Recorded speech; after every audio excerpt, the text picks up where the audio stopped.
OTB AM. With Gillette. Get into your flow with the new Gillette Labs Razor with exfoliating bar.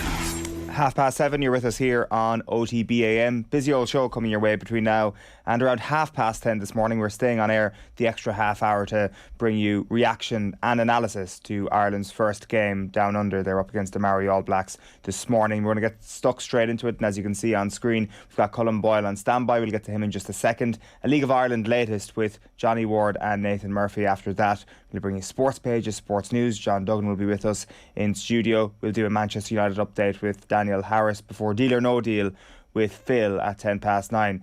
There's a great Johan Cruyff piece coming your way from last night's show at 9:30, and then Keith Wood will join us for analysis for that game, which kicks off at 8:05. Johnny, how are you getting on? Morning, Eoin. We've got Nathan on the line as well, and also Colm Boyle, as I've mentioned, joins us on Skype. Colm, good morning. How are you keeping? How are you, lads? How are things? So the big talking point, I guess, when it comes to Mayo and the aftermath of the weekend that was James Horan stepping away. Did you get the feeling coming out of Croke Park on Sunday that this was the end of an era? Yeah, I think so, and I just sensed that even after the Kildare game, I listened to his interview. I actually watched it back a couple of times. I got that sense from him that he just sounded a lot different than a normal self. He sounded actually quite emotional after that game, and I think it was the fact that 20 minutes ago, I think he might have thought, this is it. This is how my Mayo career as such is ending for him. And obviously he mentioned then how proud he was of the team on numerous occasions, and that's not something you normally hear James Horan say a lot in interviews. So I definitely got the sense that day that, you know, this was the end for him, or this was his last year, should I say. And you know, the fact that he went so quick after the Kerry game, I think what would have happened there, he would have told his team after the game, and then maybe close family members and whatnot, and then obviously gets a release to the media the next day, which I think was a good way to do it. Means it doesn't linger on for the next couple of weeks, and obviously, as you said, an end of an era certainly for James Horan and that current Mayo team. But I think now, you know, we have to look into the things move on, whether it's players and management, and the new era now begins. So the second stint for James Horan was all about trying to build on what happened in between his two periods, just to try and get Mayo over the line. But the first stint, his first arrival, some people kind of forget that his job was to get Mayo back to the top table, to get Mayo back to being contenders again on an All-Ireland level. So what do you remember about, I guess, those early days and James Horan coming in and the changes that he made immediately in his first stint? Yeah, well, I suppose the first thing was to recognise that the turmoil that Mayo football was kind of in, and I know Nathan is there, he'll remember it well. Like 2010 was a hugely controversial year in Mayo football history. Really got beaten by Sligo really quite convincingly in the Connacht Championship, and then go to Pearse Park and Longford and get beaten there as well. And that team came in for huge criticism, as did John O'Mahony at the time, and James came in, and look, I wasn't there in 2011, but you know what, all I can say is that I got dropped off the panel in 2009. I came back in at the end of 2011, and there was just a complete mindset change. It was a completely different environment than what I'd left 2 years ago, and that he'd set a new culture. He'd set a new standards where everyone was driving to improve and striving to improve, and not just to improve yourself, but to improve each other. And we were becoming very critical of each other's games and looking, you know, to pick holes in each other's games and how we could all improve. And it was very much a case that it was all about the team. And if it wasn't all about the team for you, then you weren't for the team. And that was his mindset, and that was his culture. And he just drove a belief into us that if we did the work he was asking us to do and constantly look for improvement, then we could compete with anyone in our day. What did that look like upon your return, when you go back in there? And you mentioned the whole culture shift. Is it just some of the stuff that he's saying? Is it the training? Is it like, what is it exactly that makes you think for the first time, right, okay, this guy's trying to do something different here, and things are a little bit different here? Well, even straight away from his first year involved, he would have had a lot of local guys with him and local trainers. But then he kind of thinks, right, to really step things up here and move things on to the next level, I might need to seek a bit of outside help. And he goes and get Keane O'Neill who had obviously huge experience and was going very well at the time with the tip hurlers, and brought him in as a coach, and all of a sudden things started to really lift off and take off from there. But it was, like I said to you, Eoin, it was more a case that just showing us the way, basically showing us what we needed to do to compete, and not taking really poor standards as a given or something that was acceptable, should we say. And it was a case that calling lads out on it. If lads really weren't doing their stuff, he was calling them out on it, and he was allowing the culture where lads were calling each other out on as well. If something wasn't good enough, it was being said. What's it like, Colm, being the Mayo manager, essentially, the Mayo man as well? What's it like in terms of the pressure internally in the county, and just how much of a narrative it is, like from across the year, really, January to December, to be doing a good job and to be getting the best out of them?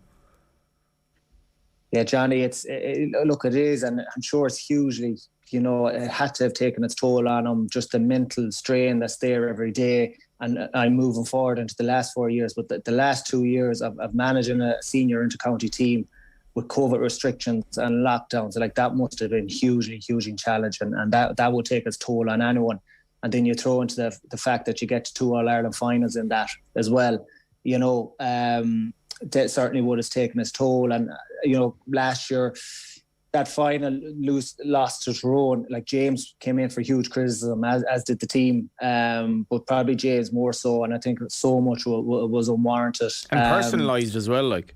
Yeah, and it was really, some of it was nasty, some of it was really, really disappointing to see, but I think the genuine Mayo supporter now, when they reflect on James's contribution to Mayo football, both as a player and as a manager, and let's not forget he was an outstanding player for Mayo as well. I think they were really appreciative of it, and really grateful for his service to Mayo football.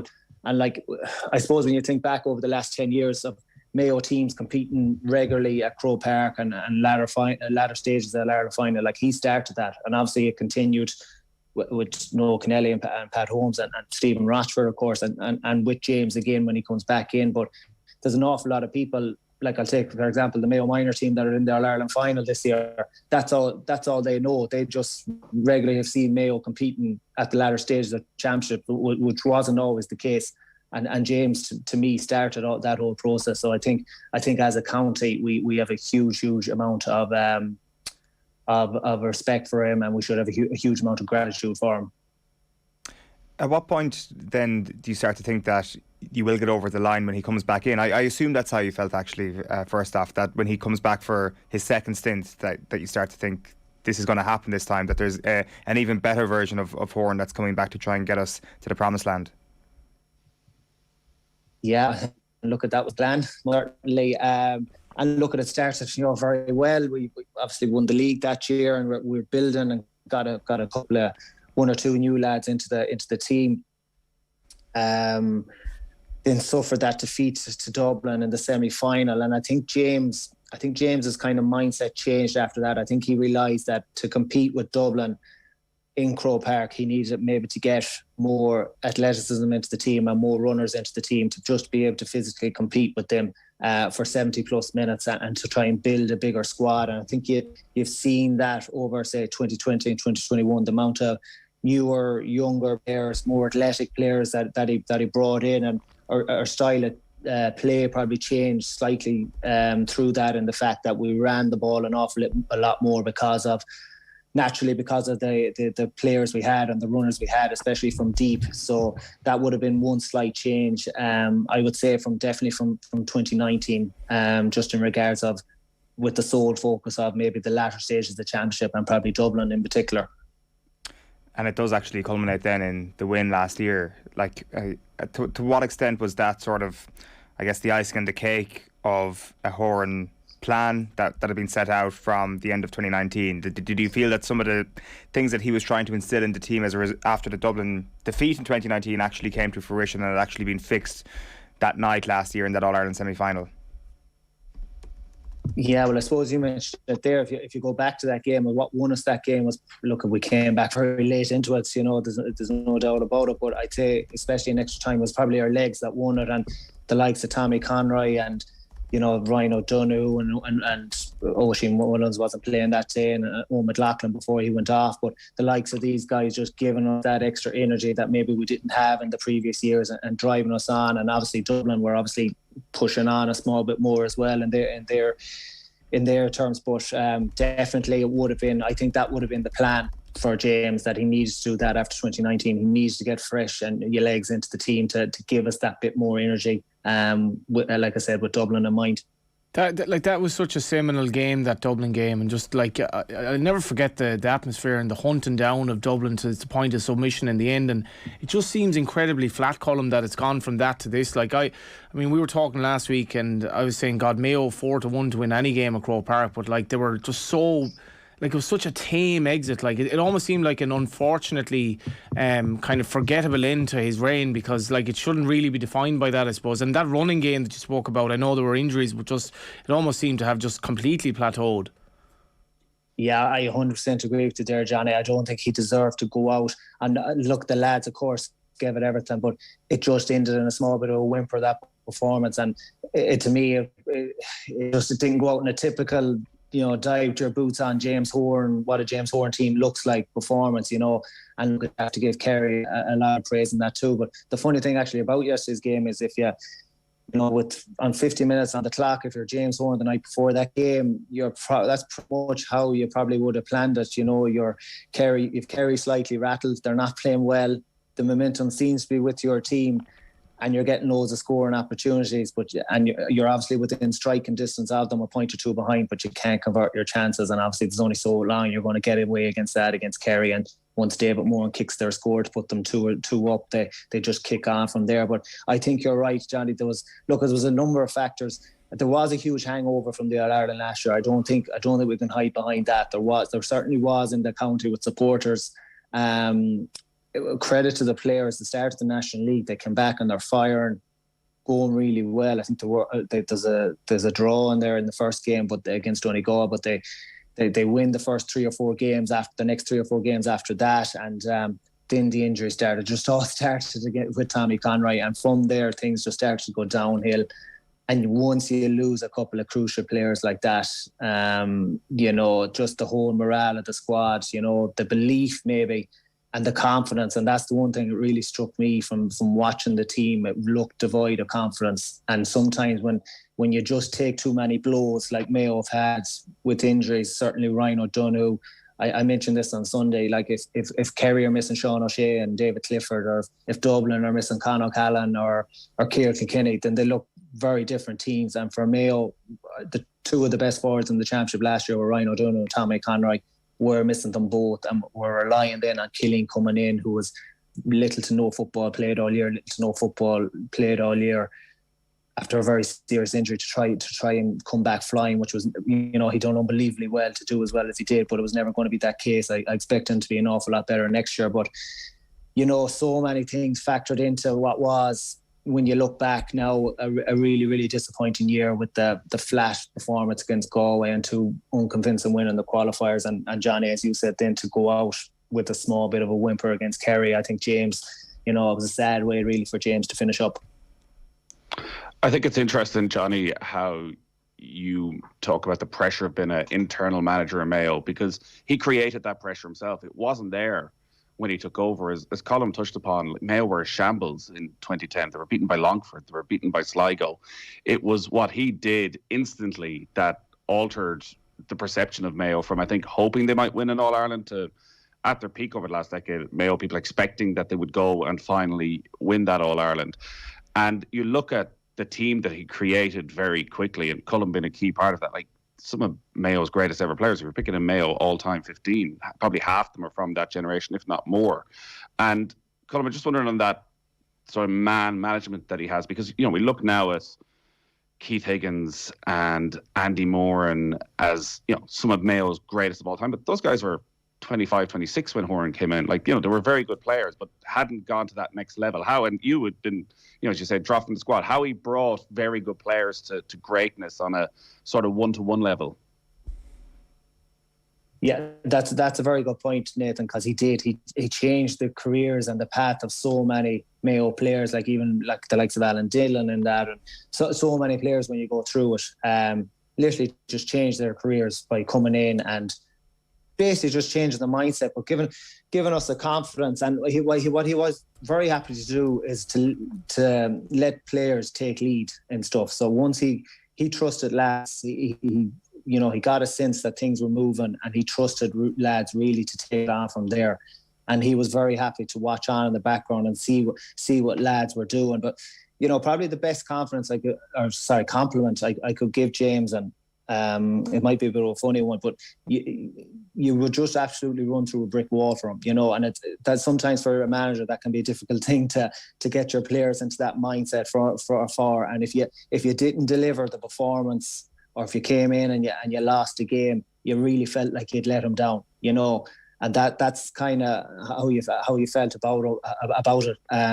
But that he was so strong in so many aspects of his game, and people will give out about certain things, and like I said, I go back to the All-Ireland final defeats, but James as a manager got a hell of a lot right, and an awful lot more right than he got wrong, and sometimes that's all you can ask in a manager.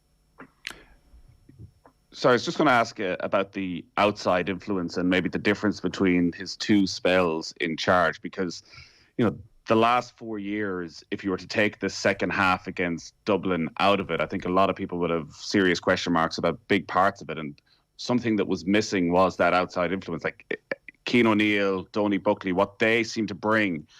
I'm just wondering why, and if you have any sense of why he didn't have that outside influence over the last few years. Yeah, it was certainly a change in mindset from James, because like he had Keane 2012, and then he moved on to Donny Buckley for 13 and 14, and Donny obviously stayed on after that, after James left. Yeah, I think James, when he came back, he just had it in his head that he wanted it to be a Mayo setup, and that's what he did, and that's what he stuck through his term. Whether it was right or wrong, but what all I can say about the team that he had there during my time, they were absolutely brilliant. And they, like the likes of James Burke comes in, who I would have played with like the amount he developed on in his 3 or 4 years there, it was unbelievable, and he turned into a top class coach. So look, it is interesting. Obviously, brings Kieran MacDonald in after a year as well, and Kieran added hugely to the setup as well with all his knowledge and training methods. But it is an interesting one. As one I can't, I suppose, answer. I don't know why he didn't go to look to the outside. But all I can say is the boys that were in there were absolutely brilliant. Who do you want to see get the job, Colm? Look, there's loads of names being thrown about at the minute. It's a funny one. I have a feeling Mayo we're going to stick internal. I'd be surprised if we see an outside man. I know the likes of Jim McGuinness's name and Fitzmaurice's and Malachy O'Rourke's are being thrown about here at the minute, but I'd be surprised if we do see an outside man. I think it's going to be someone from inside the county. Obviously, people are talking about Andy. I don't think it's fair to talk about that at the minute when he's managing another county, and Michael Solan that's with him as well would have been hugely successful underage with Mayo. So them two will probably come together. But like I said, there with Leitrim. After that, then look, I wouldn't be surprised if Stephen Rochford wants to be manager in Mayo again. He's an extremely young man. He gone away to Donegal. I'm not sure what his story is there. We're continuing on next year, but I wouldn't be surprised if Stephen was going to go back or wanted to go back, but he might wait for another term. And then the likes of Ray Dempsey, who's obviously won the last couple of county titles with Knockmore as well, and Maurice Sheridan, who's maybe managed the under-20s in the last couple of years. But like I said, I have a feeling it will be staying inside the county. It's funny, like to even talk about this, really, considering how binary it is. Like success, how do you define success? Mayo did not win All Ireland in either of his terms. Will his time as Mayo manager be deemed a success or a failure? Yeah, it's a very good question, Johnny. Yeah, I suppose it depends what you define success as you said. I would say you'd have to look at it as being successful, and I know an awful lot of people will be shouting down their phones and their radios saying how can it be successful if you didn't win the All Ireland. But I go back to what Nathan just said there about where he brought the Mayo team from, and to be constantly competing at the highest level for up to 10 years or so. And what Mayo players need to do now going forward, both for next year and in the years after that, is to keep to that level and to be constantly competing, because the standards are set now, and we can't afford to go to a place where we aren't competing at the latter stage of the championship absolutely every single year.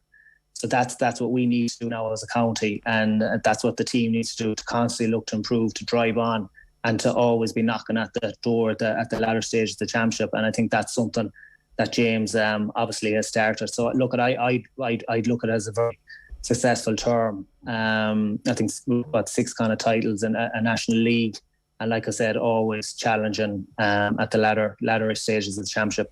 Just finally, for me, it's probably not a bad prospect now, or not a bad time for the incumbent, in terms of, they're at a little bit of a low. Expectations have been dampened a little bit, as opposed to maybe taking over 12 months ago. Yeah, quite possibly so. But look, there is a lot of doom and gloom at the minute out there in Mayo. But I've read some national media stuff over the last couple of days, and I know that like Mark O'Shea I read yesterday has completely written Mayo off, saying that their time is done. But I wouldn't look at it that way. Look at it, if I was the new manager coming into Mayo, the first thing I'd be doing is picking up the phone to the older guys, the likes of the Lee Keegans and Aidan O'Shea's, and making sure they're getting on board for next year, because they are vital cogs for the Mayo team. But when you go through it after that, then you're obviously hoping that the injured boys are back, and you go through the team after that. There is still the nucleus there of a very, very good team that can compete with certainly the 4 teams that's there in the All-Ireland stages this year. So that's the way I'd be looking at it. I think there's a nucleus there for a very, very good team. If the new man comes in, like I said, first key protocol, get on to the older lads, make sure they're back on board for next year, and look to drive on from there. And like you said, it could be a case that a new voice is exactly what the lads need to push on and give them a bit of fresh energy to look to go again next year. Colm Boyle, great stuff as ever. Thanks a million for joining us this morning. Thanks a million, lads. Cheers. Colm Boyle, Mayo legend, there on the line, reflecting on the end of the Horan era. Nathan, it sounds there as if there's a real chance that you won't have any significant retirements over the course of this winter. Is that what everybody wants? Oh, absolutely. I think because the most likely players to retire would be Lee Keegan, Kevin McLaughlin, and I think you just have to look at Lee Keegan's performances this season to show he still has plenty to offer a Mayo jersey. I don't think Cillian O'Connor, having worked so hard to come back from injury, is going to step away. Aidan O'Shea's had one of his best seasons in a Mayo jersey. So, no, I think you want to keep those players. It's a tough gig because of what James Horan achieved. I think when you look at what Horan has done, first as a Mayo player and as a manager, he's the most important figure in Mayo football probably since Sean Flanagan. And when you talk about success, yes, every response to this will be show us your All-Ireland medals, but there's something greater than that. Walk around Croke Park whenever Mayo are playing now compared to when he took over, and the sheer numbers, the sheer pride that Mayo people have in their team. And Horan was the one who created that.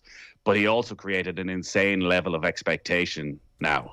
And whoever does come in, and I think if this was 12 months' time, we would all be saying Andy Moran, absolutely.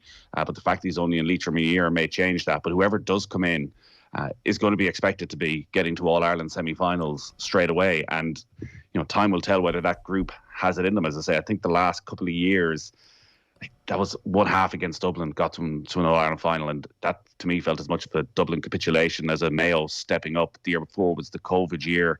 The year before that, Dublin looked a million miles ahead of them, and they looked a good bit behind Kerry. So I think there's a lot of work for whoever comes in to do to keep that momentum going of consistently reaching All-Ireland semi-finals, All-Ireland finals. Is there a chance the new manager comes in? Like, I'm just looking, Lee Keegan's 33 in this year, Aidan O'Shea's 32 this year, which is old for inter-county football now at the top level. You have to say it's just not. It's no country for old men. Is there a chance the new manager comes in and says, "Yeah, your time is done" to some of these like marquee players? Lee Keegan, definitely one of the best footballers I've ever seen. Or is that going to be a step too far? Is there like, that narrative that you actually, if Mayo are done here, you need to just start fresh and just start with younger players?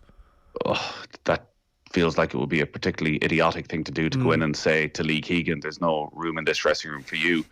On the outside, a lot of people would look at Aidan O'Shea and think, he was Horan's boy, and would getting rid of Aidan O'Shea signify some massive shift in Mayo mentality? I don't think so. I think you have to look at his performances this year and say, he is still good enough. I think you talk to people down in Mayo about club football. Aidan O'Shea stands out every single year. So I think if you take away people's opinions, and he's clearly Marmite for an awful lot of people, he deserves to be in a Mayo team, a Mayo squad. So these guys know the culture. I don't think the senior players are holding them back in any way. I think it's trying to get that next generation consistently fit, because that's obviously been a problem over the last few years. Mayo have had a lot of injury issues, and finding more forwards, finding forwards who are fit, who can take that burden off Cillian O'Connor. But the minors are in an All-Ireland final in a couple of weeks' time. There has been success at underage levels. So, and I think the way Gaelic football has gone, fitness and strength and conditioning is so important. Mayo are at that level that Dublin, Kerry, Tyrone, Donegal, Derry have now managed to reach that an awful lot of counties struggle to. So you just hope whoever comes in firstly is able to maintain that. But there may well be a tough couple of years, and for whatever manager that is, I think it's the Mayo football community is pretty harsh. I think they need success, or you're under pressure straight away. Are you worried that Galway are going to go ahead and just win this year's All-Ireland, Nathan? This is the thing. Galway, don't go to Croke Park at all. Just rock up and win it. There you go. It's going to happen, Nathan, is it? God, that is the fear, isn't it? That it would be far worse now than even '98 when Mayo got to back-to-back finals, having had sort of a decade of Mayo dominance in Connacht. For Galway to somehow sneak in, it's hard to see after last weekend. Are they going to beat Dublin? Are they going to beat Kerry?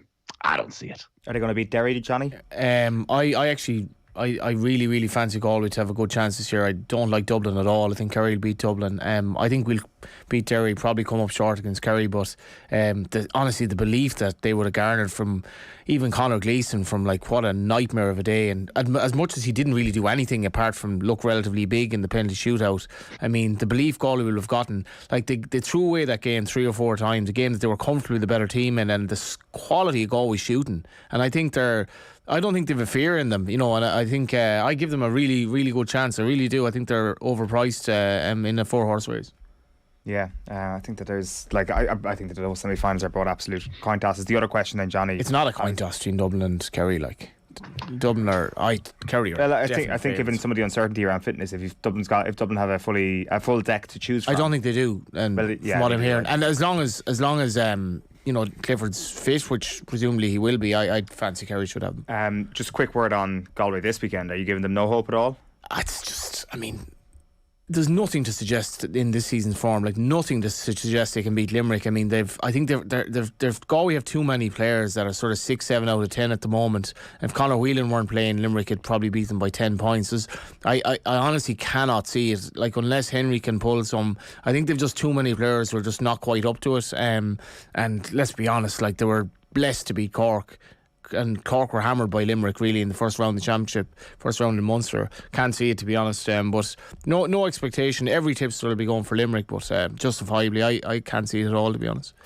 We want to chat a little bit about League of Ireland. We'll chat golf in a moment. We may have live footage from a member of Team OTB on the course at Mount Juliet this morning. We'll get there in the next 20-25 minutes. But just to circle back to the League of Ireland, lads, I guess we were looking ahead to Bohs against Rovers last week. Rovers end up winning the game 1-0. They're 10 points clear at the top of the table. Dundalk with 2 games in hand, obviously, in that situation. Next week, though, is the start of the season-defining patch for Rovers, isn't it? This isn't...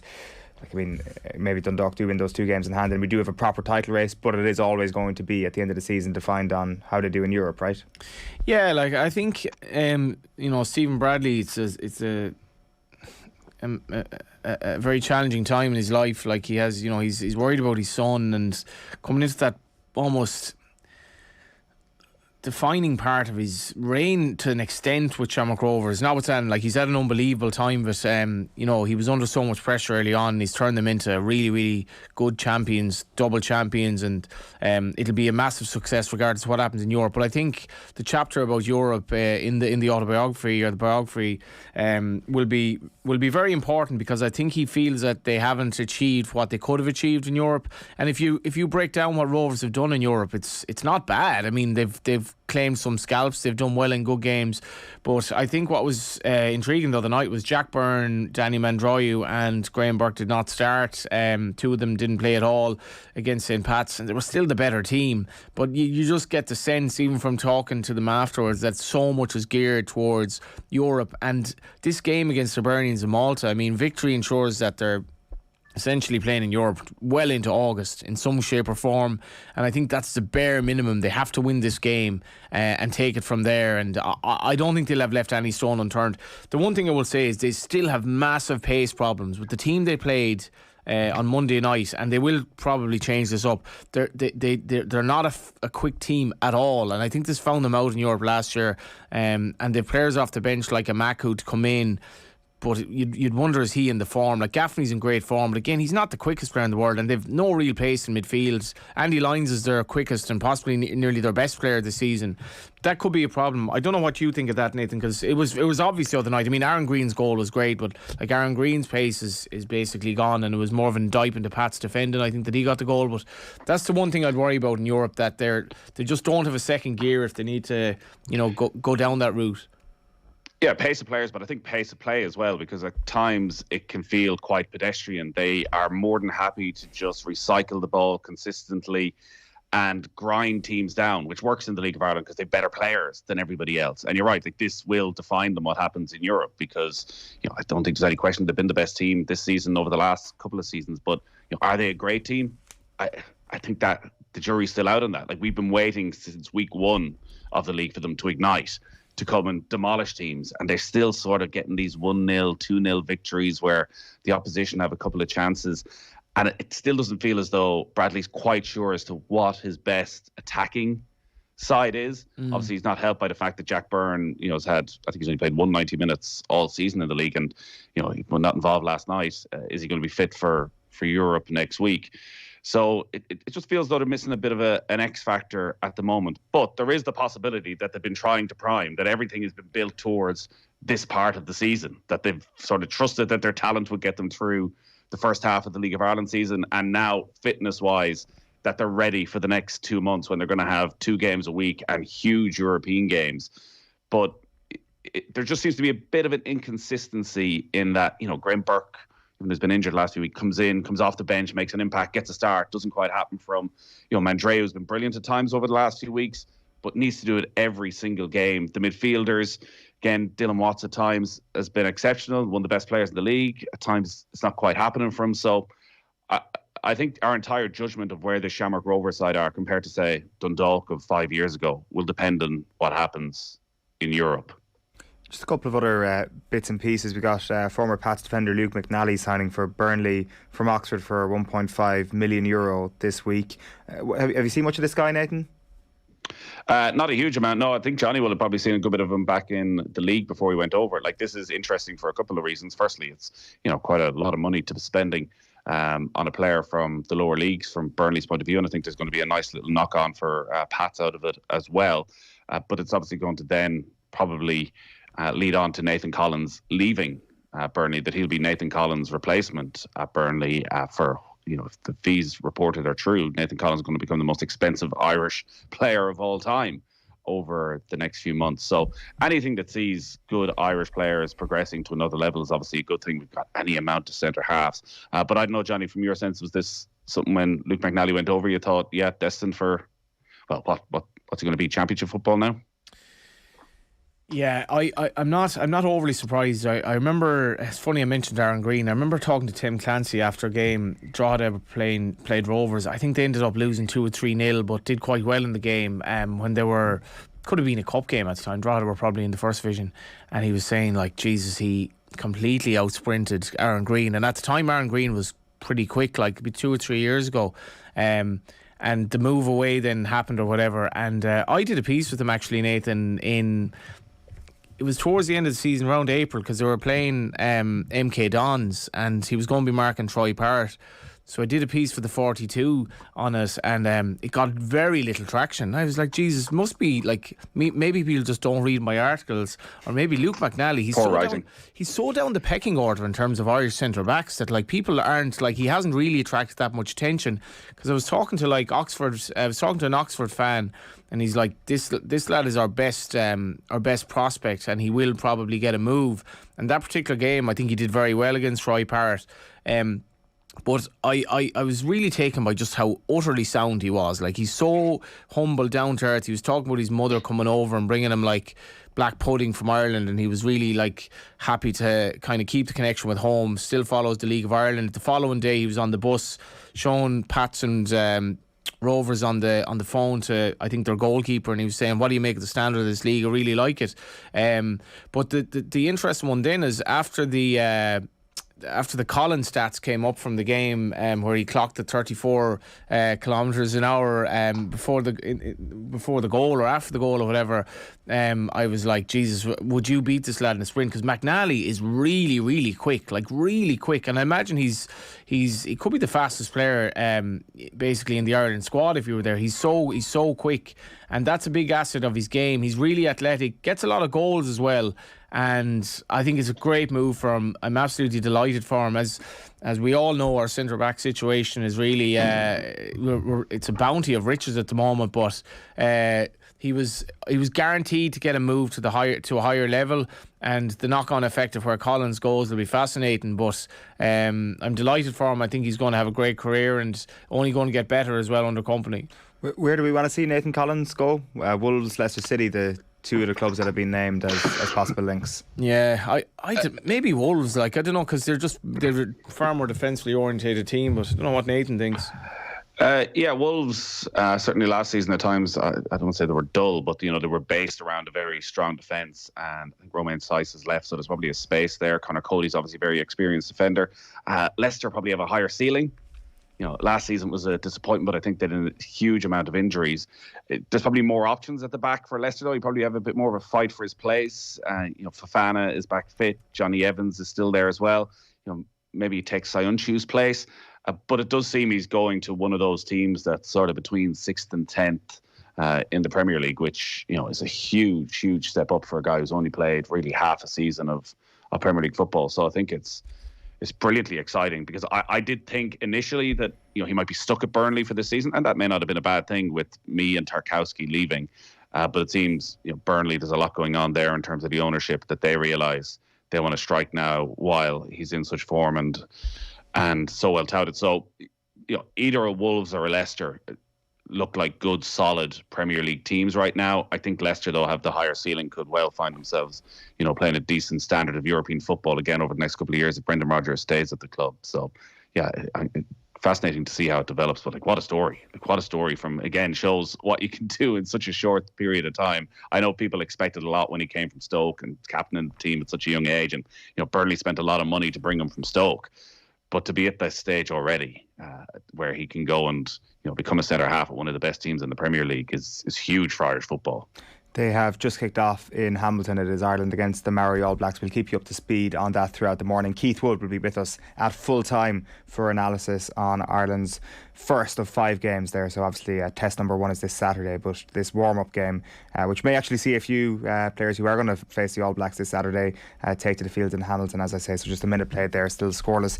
Nathan, just quickly on the golf, Pádraig Harrington returning home with his first big win as a senior player, I guess, and he's been talking about the Live Tour. He's been questioned about it at the Irish Open, and it's really interesting, talking about the bravery of some of the players to actually stand up to this. And overnight we've had news that there's going to be a joint venture between the DP World Tour and the PGA Tour, or more of a joint venture, a little bit of a life support for the European Tour, I guess. Yeah, there was a lot of speculation that perhaps the European Tour were in a pretty dire state, and it's only going to get worse with the arrival of Live Golf. May go into partnership with Live Golf. They did play European Tour events in Saudi Arabia up until the last couple of years, so there was already a relationship there. But they had a strategic alliance with the PGA Tour, and they have doubled down on that. And what it all means basically is I think an acceptance from the European Tour that they're now a feeder tour for the PGA. Like, it's been that way for over a decade at this stage. We've seen it with Irish golfers. The second you get success, the second you get the opportunity to play in the PGA Tour, that's where you play the majority of your golf. This opens up that the top 10 golfers in Europe every year will get their PGA Tour card.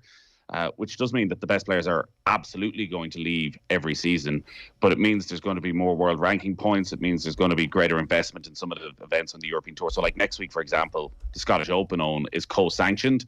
So an awful lot of the top Americans are going to play in the Scottish Open because it will count towards the PGA Tour as well. So I think we can expect more events like that. It does mean for some of the other events outside of that, the future is probably a little bit uncertain, including the Irish Open. Can that become a co-sanctioned event and get some of the best players in the world? Like the field this week is, if you took Shane Lowry and Seamus Power out, it's pretty average. I think Tyrrell Hatton might be the only top 50 player in the world in there. We've already got a bit of a flare-up in Hamilton. We've got a situation where the full-back for the Maori All Blacks, Aaron Sullivan, flung a ball at the head of Kieran Frawley after a bit of a tasty tackle from Bundy Aki. The big news so far, and I appreciate we're only 2 minutes and 20 seconds into this, is that Cian Healy is already on the pitch. So we've got an injury already in this tour. Jeremy Loughman has been taken off. It looked like a head injury. We'll confirm that in a moment. And Cian Healy is on. So Cian Healy's going to have to play 78, 79 minutes of this game, which is absolutely not ideal whatsoever. So we'll see if that's a temporary substitution, but it looked like it may not be. So Cian Healy looks like he's going to have to go the distance there. 2.5 minutes played.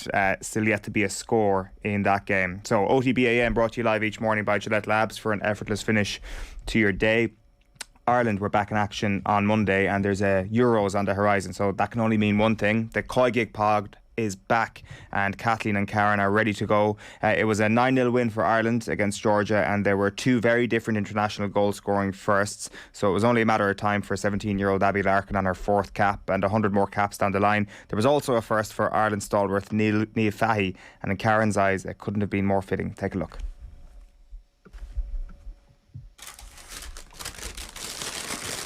OTB AM. This is OTB Sports Radio. Marginal gains, XG, top speed, recovery. What's it all about? Want to improve but don't know where to start? With more data than ever now available, OTB Sports have teamed up with Whoop to cut through the noise and help you raise your game, no matter the sport. OTB Sports are delivering the metrics that matter. Meaningful metrics in partnership with Whoop, the personalised digital fitness and health coach that helps you unlock your inner potential. See whoop.com for more. Follow OTB Sports social channels for the best insights and stats this season. It's a generational shift in a way, and it kind of highlights, the achievements that Niamh Fahey has, and then also the exciting talent that we have coming up the other end. Yeah, I couldn't have been happier for Niamh Fahey, to be fair. 104 games. She's probably gone up for every corner since she made her debut. I wish we had a camera, like a live camera on you in the RT studios when you saw that goal coming. Oh, I just burst out laughing, to be fair, because if you've waited so long for a goal and it should have been disallowed. It was a blatant handball. That nearly makes it all the better. The fact that it was such a weird and wonderful goal. It absolutely reflects Niamh Fahey as a person. I just burst out laughing. It was brilliant. But no one deserves it more, and she deserves a goal for all the service she's given. She deserves to be celebrated in that way, and you can tell by the way everyone reacted that they were so happy for her to finally get that one over the line. And similarly with Abby, anytime anyone gets their first goal, it's a huge deal. And even if it was the 8th goal of the game, the girls all celebrated it because they know what a huge thing it is. I don't think I ever even hit the target or took a shot, maybe. So for her to come on her 4th ever cap, first competitive start, and get a goal, it's going to do her confidence the world of good. And she looks like a player who Vera will look to utilise going forward. So she's shown now that she can find the back of the net, and it's brilliant. As did Louise Quinn, who's still up there as one of our top goal scorers. So I thought she was going to get the hat-trick today. Things that put people off on a first date. Showing up late and getting your name wrong. Always a great start. Looking at their phone more than you? Hello?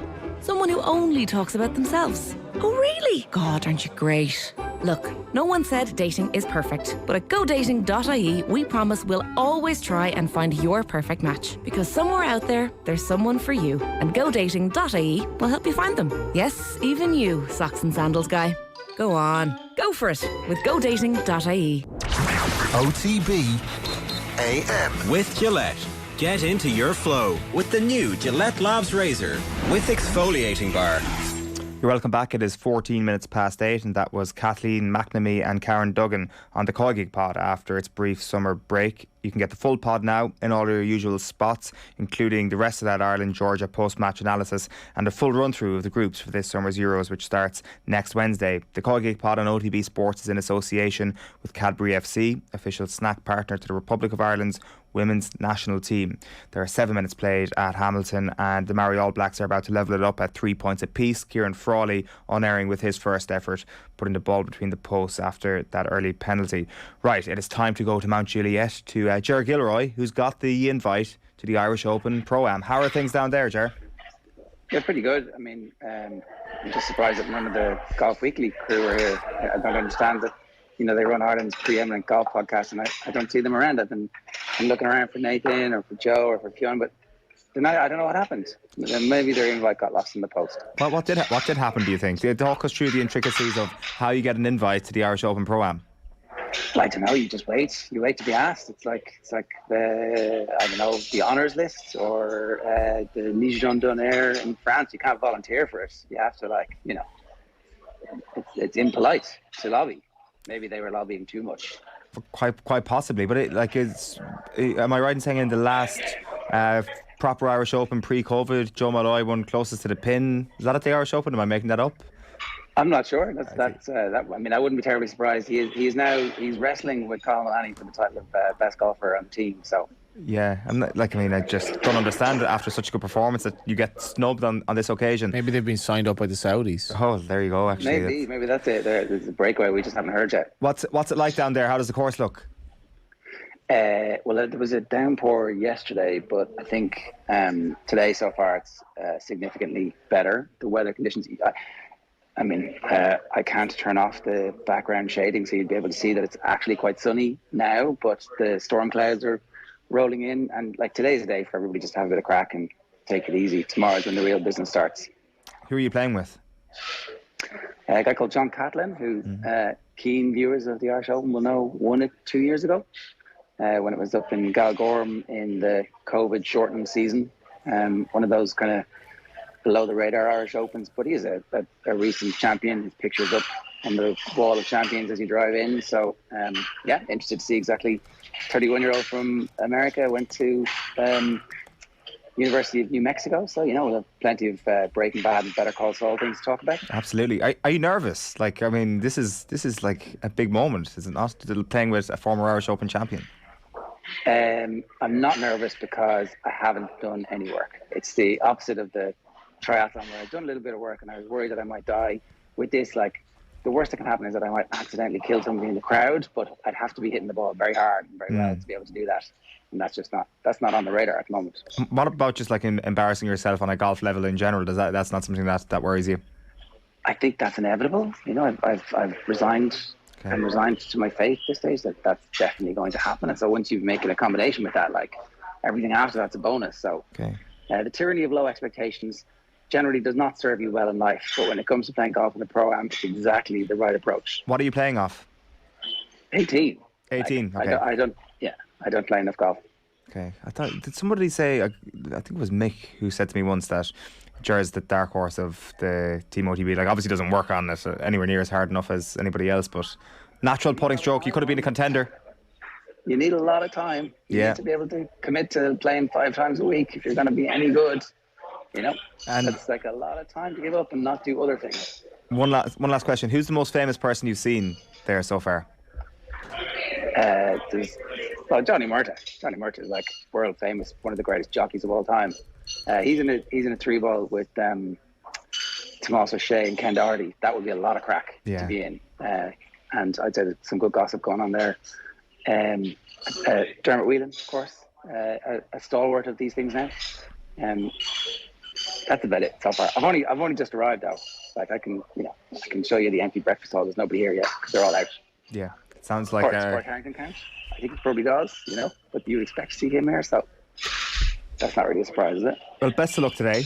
Hope it's a hugely successful endeavour for you. I can hear the jealousy in your voice there, Owen. I mean, you were standing in the field watching some young fella hold his phone up going, any weed, the other night, and I'm having breakfast in Tuesdays. I guess that's the divergent paths our lives are on at the moment. Oh, is it? Yeah. Any weed? Yeah, just those things that you can do on your phone where you can put up like big text, and then like you throw it up backwards so that everybody behind you can see it. Johnny's interested. He's been sitting there going, what was the point of this whole item? Certainly not at 20 past 8 in the morning. What? But must be an interesting night. Yeah, I don't know if he got sorted or not. The phone was up for a long, long time. Ger, enjoy, and don't embarrass yourself. Good luck. No chance. Good luck. That's the spirit. Yeah, I don't know. I would be pretty self-conscious swinging a golf club around current pros.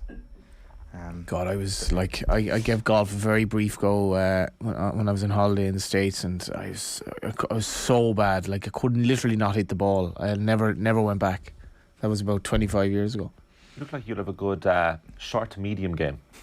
Yeah, my short to medium prospects were that I never set foot on a golf course again, or anything like never held it in my hand. I was terrible at hurling as well. Like, so maybe it's just a hand holding something in the hand job. I was just useless. I hear you're good at football.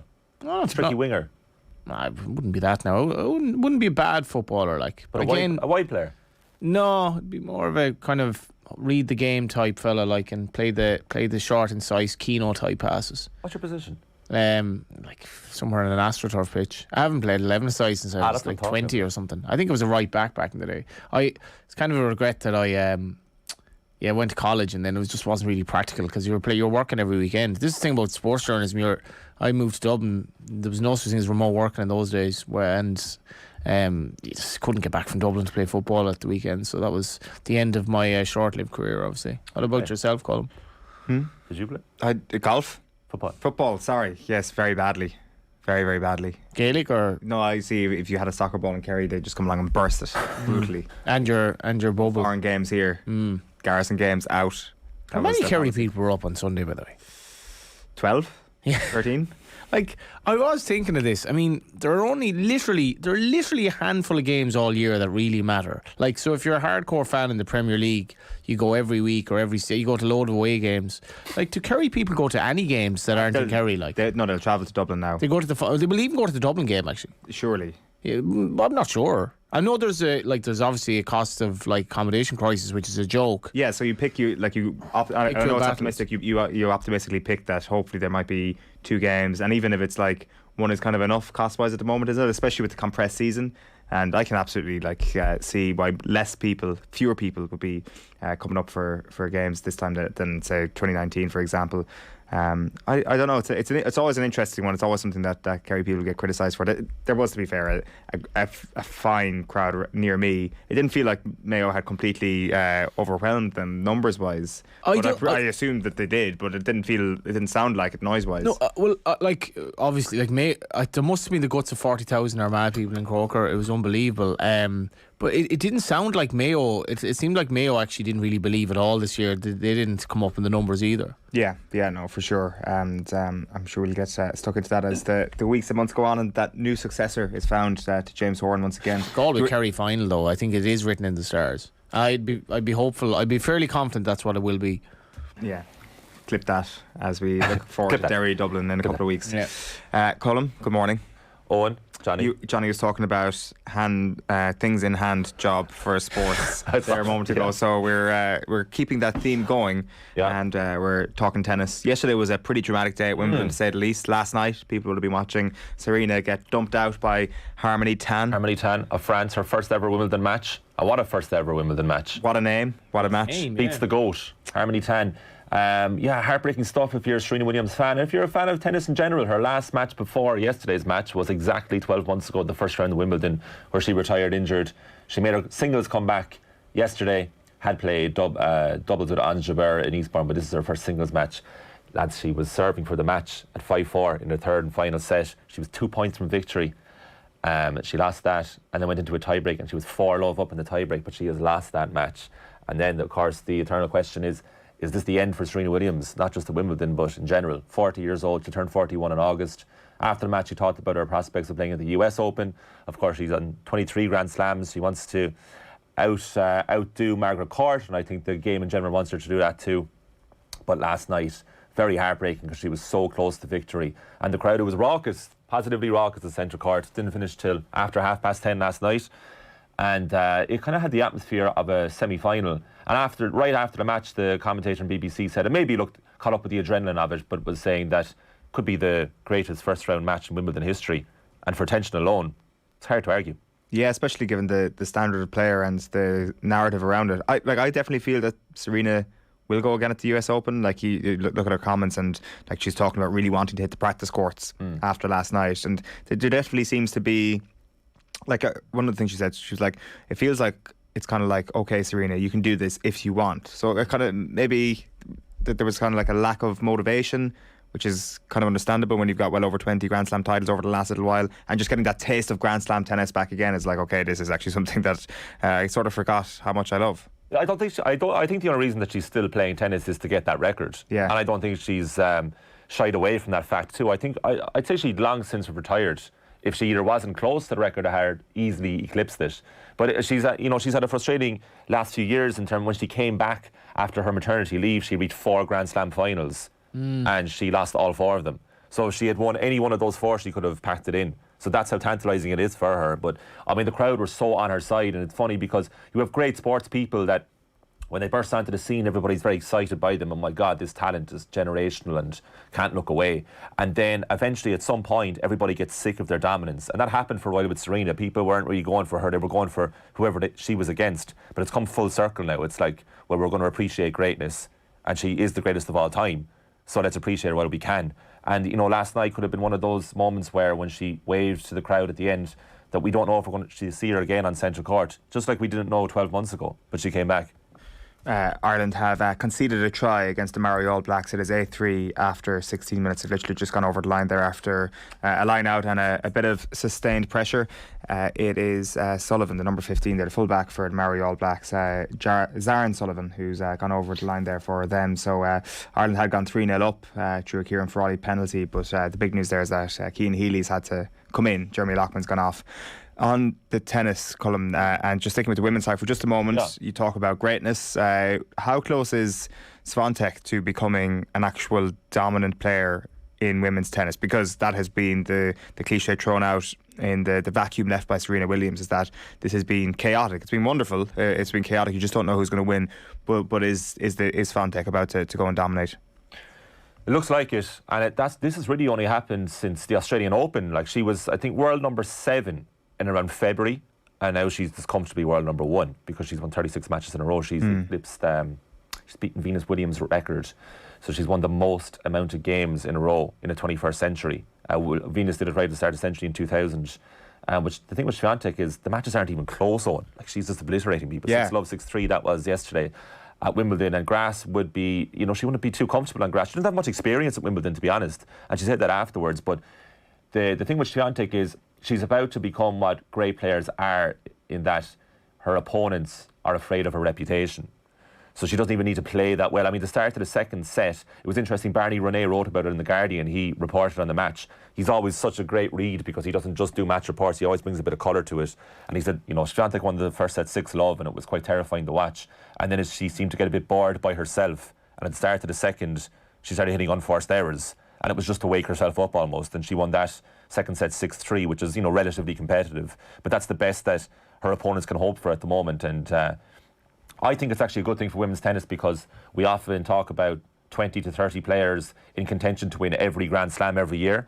But it actually needs a star now, especially in light of Serena pulling away, What's tennis's kind of Polish history? Like, she's standing out big time, yeah. I mean, definitely in the modern game, no one strikes my mind, open to correction on that, but nobody strikes my mind straight away of being a dominant Polish player in my lifetime anyway. So yeah, she's come through. I mean, like, Eastern Europe in general, like, provides a lot of great tennis players, and they come through academies and they often get scholarships in America. but she's standing out and flying the flag for her country big time. And that was the big thing when she won the French Open in 2020, was she was doing it for Poland, you know. And she's a big patriot. Just to update you on the rugby, Jeremy Loughman's actually back on the pitch. I've just seen him there, so apologies. Cian Healy did come on, but it was obviously just a temporary HIA substitution, but Loughman just had the ball in hand, so he's back on after his HIA. He did look a bit shook going off the pitch, but he is back on, so Cian Healy returns to the bench. It's Maori 8th, Ireland 3 after 19 minutes there.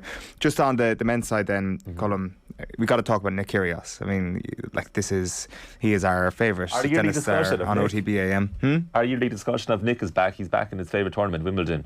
Yeah, he beat Paul Jubb yesterday. Paul Jubb of England in a 5-setter. Really shouldn't have gone to 5 sets. Should have beaten him way more comfortably than that. But it went that way. But, you know, the story of the match wasn't really the actual game itself, even though Jubb played very well. But it was Kyrgios being Kyrgios. And some fans were abusing him, calling him, you know, a poor player, but in more colourful language. And when Kyrgios won the match, he spat in their direction as he walked away, and openly admitted that in the post-match press conference. Had no problem saying that. It was like, yeah, I spat in their direction. I mean, if they were supporting me, I wouldn't do that, you understand. But I would do it because, you know, they weren't supporting me. And he also had a go at the age profile of the line judges, and we actually have an audio clip of that. It's quite entertaining. Take a listen. Bit of a interaction, if you like, with the line judges. And at one point, I think you said you're in your 90s, you can't see the ball. No, I said most of the umpires are older, and I just don't think that's ideal when you're playing a sport of such small margins, because factually people that are younger have better eyesight. Okay. Do you not think that's appropriate? When you're playing at a sport for hundreds and thousands of dollars, do you not think that we should have people that are really ready to call the ball in and out? Is it an age thing, though? I mean, well, factually, does someone have a better eyesight when they're younger? Andy, we're not necessarily. Okay. What do you mean, not necessarily? But what does he mean? What do you mean, not necessarily? But they probably, I don't know if they have to Okay, pass but a just test that specific thing. I hit a ball in. Right. The old man called it out. It was in. So arguably, if the guy was 40, he may not have called that out. Yeah, but he may be 60 and may have 20/20 vision. You don't know that. But in that case, he got the call wrong. Okay, we're going to move on to... Young people get a call wrong, don't they? Sure. Okay. I don't understand the question, though. The fact that he was eating. What's that line in, and just looking it up here, Homer Simpson, Dad, you're an old man now. You're a very old man now, and old people are useless. I mean, what is he? Like, he's just trying to imply that because he's old, the guy can't see. I mean, like, he's also eating. He's also eating during the press conference. You got to refuel, John. You got to refuel. And I mean, has your eyesight not deteriorated the older you've got? Well, it wasn't great at like 17. But like, I mean, that's not to say. Oh, he's just saying that he's essentially trying to imply that everyone with old age has inferior sight. Like, that's what he's trying to say there. He's saying the old man couldn't see the ball. I mean, it's fairly loaded, colourful. He's obviously quite annoyed with the reception he's getting at Wimbledon. Obviously, that prompted him to spin in the direction of the crowd. He also kind of goes into this subject, which I think he maybe might have a point on, which is this culture of people filming themselves abusing players. Like, it happens quite a lot in the States. Like, there's a lot of videos you'll see from NBA games of people like shouting abuse at players, just hoping to get a reaction from somebody, and the clip ultimately goes viral. He says it's happening more and more in sport. He said, I don't go into Argos and just start smashing somebody at the counter when they're doing their job. I've never done that in my life. I just think spectators think there's no line anymore. They can say something and they film it and then they laugh about it. I think he's kind of right. Yeah, like, amid the nonsense, he made a lot of good points, but he was talking more socially yesterday in society as a whole, that he was saying, this younger generation, like, he's only 26, but this younger generation, they feel that they can abuse you at will because of the presence of social media, and they feel like they can say anything to you. But like, it was basically one or two people calling him a terrible player, and he took massive offence to it. And he said, I'm used to people abusing me, but not like that. Because I don't think he likes people having a go at his talent, because he believes he's one of the best players in the world with natural talent, which he probably is. It was funny at the Pats Rovers game the other night. So did they still do water breaks? Like, there was a kind of a water break anyway in play, and Sean Hoare, ex-Pats, now with Shamrock Rovers, And there's this Pats fan, but you could completely hear him in the middle of the stand. He's like, Sean, I have my eye on you. And he was giving him abuse, but in a very kind of a nice way. And Sean Hoare started doing this to him and started like staring him out of it. And the whole stand just started dying laughing. And it was like, it's a derby game, but it was just a lovely moment where in the League of Ireland, a player can kind of start staring out a fan who wasn't a young man either, started like giving him the eyes, and your man just started dying laughing. I thought it was endearing. Well, your man at Wimbledon, what's his name, sorry? Curious would probably react a little bit differently, but he obviously does bring it on himself. He's a fairly feisty character. He is, yeah, and the crowd love him. Yeah. Do you know in his encore post-match interview?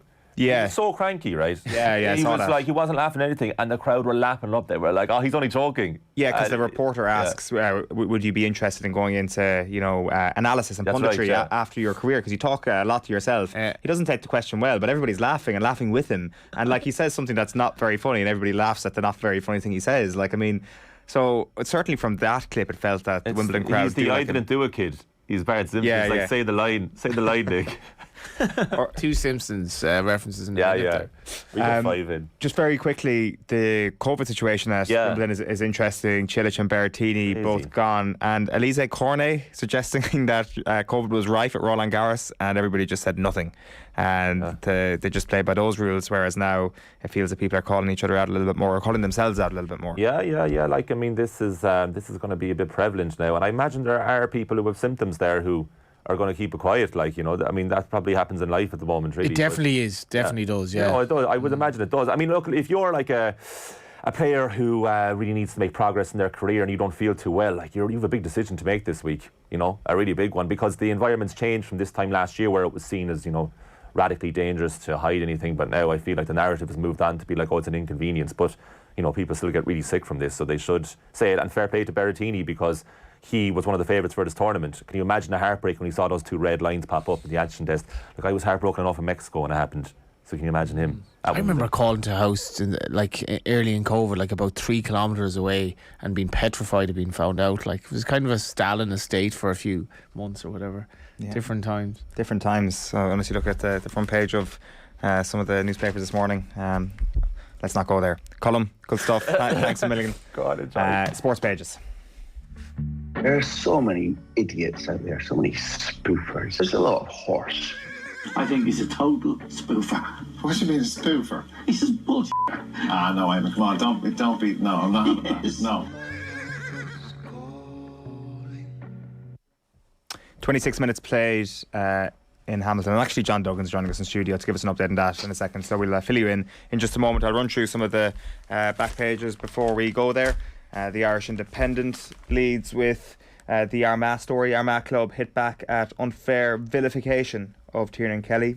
Orchard panel member at centre of apparent eye gouge storm, a great ambassador for the game, says his club. And Farrell plays down Schmidt's importance to All Blacks. Andy Farrell talking about the possibility of Joe Schmidt being head coach in effect for the All Blacks this Saturday. He says that there's a chance that he won't be actually head coach come Saturday, that everybody who's been COVID affected could be back, so maybe we rushed to that one a little bit too soon. Back of the Herald is United in for De Jong Hall. Ten Hag closing in on Barca midfielder as €17 million Malaysia deal done. You go with that one, De Jong Hall? Yes, good headline. I thought you were referring to the signing itself. No, Do you drink it there a lot? De Jong, it's very convenient to hear, JD, as you know. Are you a fan? I am. Yeah. It's iconic. It's that kind of old, would you call it Georgian kind of facade? Or yes, obviously a long hall with guns on the wall. Bit of character. Great point. Everyone standing up, that type of bar. Yeah. Just one other thing I just want to bring your attention to is the Irish Times sports section. Darragh O'Shea's column. The worst thing about Sunday's melee is politicians making hay out of it, and he refers to the comments from Catherine Martin in particular about Micheál Martin getting in on the act, he says, on this pylon that he says has been occurring since Sunday, not saying for 1 second that the eye gouge was right, or he doesn't say it's anything other than a terrible act. It's also Flanagan as well, and just a few comments from politicians about getting the Gardaí involved and stuff like that. Yeah, so he's gone with that angle as well. You've heard John Duggan there. John, what is going on in Hamilton? Yeah, Maoris are sprinting down, going for a try here, and they lead by 11 points to 10. And they've got it. They've got the try. So Zaran Sullivan got the first try, and they've just got another one there. So 16 points to 10 now. They lead Ireland. In Hamilton, it was kind of a very, very disappointing start for Jeremy Loughman. Like, that is Sean Stevenson with the try for the Maori All Blacks. So he was forced off after only a minute on his debut with a HIA. So Cian Healy coming on, Kieran Frawley went with a penalty. Loughman's back in. Back in, is he? Yeah, which is interesting, like, because it did seem that he wasn't going to come back on. Yeah, so he's back in, and Ireland took the lead through a Kieran Frawley penalty. It was levelled up at 3 points apiece. Then they got a try, Aaron Sullivan, and then Bundy Aki, who's captaining the side today, with a try, which is brilliant to see for him. And there was a Bundy Aki flag in the crowd and everything, and people wearing leprechaun hats and stuff. And I saw a Tipperary jersey, Mayo jersey, and a Kilkenny jersey already on the screen this morning. But Mary's back in front with a try from Sean Stevenson there, and Josh Eoin now with a tricky enough conversion. It is tricky enough. Frawley's looked assured off the tee so far. He's gone 2 from 2, but he slid off the try scorer there on the wing. If he makes his tackle, he puts him out over the line, and this isn't a try for the Maori. So a mixed morning for him so far. As you say, conversion there, which is tricky, which will put them. It's wet. It's wet in Hamilton. Obviously, the big game is in Eden Park on Saturday, and this is a conversion now to come. A lovely kick, splits the posts. And it's now 18 points to 10 in favour of the Maori All Blacks. Half an hour played there. We'll keep you up to speed. Keith Wood joining us later to give us analysis on that game, but a tricky enough opening 30 minutes for the Irish down there. John, what else is happening? Well, the statement, I don't know if you've read it out yet, have you, Owen? No, I haven't. From Clan Eoin about the vilification of Tiernan Kelly on social media in the aftermath of that Galway Armagh quarter-final in football on Sunday at Croke Park, in the wake of his... the contact he made with the eye area of Damien Comer. So this is their statement. Tiernan has been and always will be a great ambassador for our club. Anyone who knows him will know the dedication and hard work he puts into both his club and county, along with the time he spends coaching and encouraging our young Gaels. His dedication to the GA, both on the field and behind the scenes, has been nothing short of amazing. One moment does not define a man. The GA will have due process regarding this issue. We would ask people to let this process take place before making judgment. What do you make of this? I think two things can be true at once, that you need to throw the book at Tiernan Kelly and give him a lengthy ban for what he did. Like, he shouldn't have been anywhere near that. He wasn't even a player on the pitch of the day. And secondly, none of us are perfect. We're all human beings. We all make mistakes.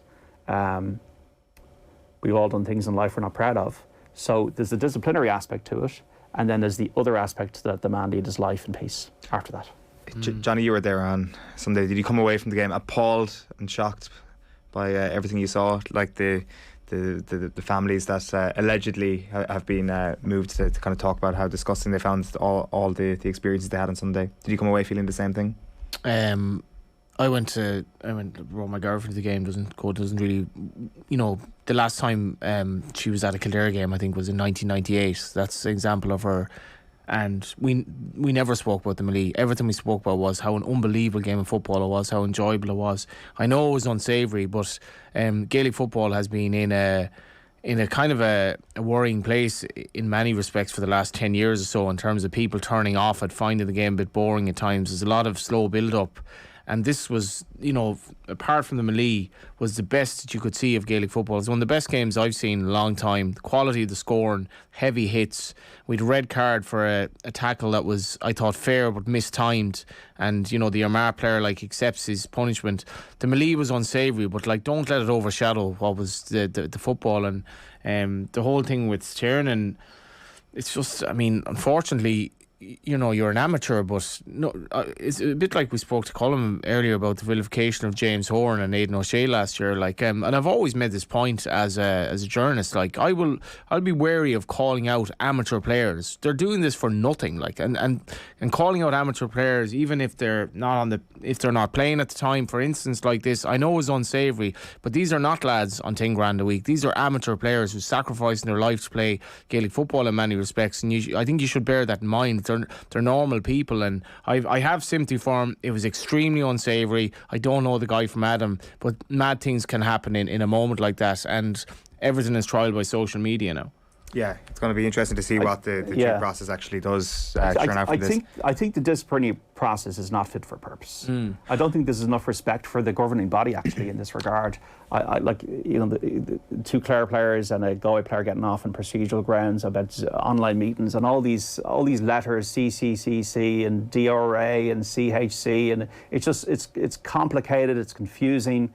And there doesn't seem to be enough respect to take the medicine. The problem with this as well was, Sean Kelly was sent off, right? Sean Kelly is vital to Galway, absolutely vital. And like, we gave away a goal straight away, probably because Sean Kelly wasn't. We did a massive hole at fullback, and the red card that was given to him was just so like picking a name out of the sky. Because if you go in the GA's rules in terms of contributing to a melee, obviously you send off like 10 players there. So Sean Kelly getting sent off, that could have been crucial. And that this was echoes of Mayo and Meath, where you pick out two players that it just seems so random. So I think on the day as well, Galway could have been badly hit, and I do hope Sean is exonerated, because clearly, like, you can't send off Sean Kelly and ban him for the semi-final and let everyone else off.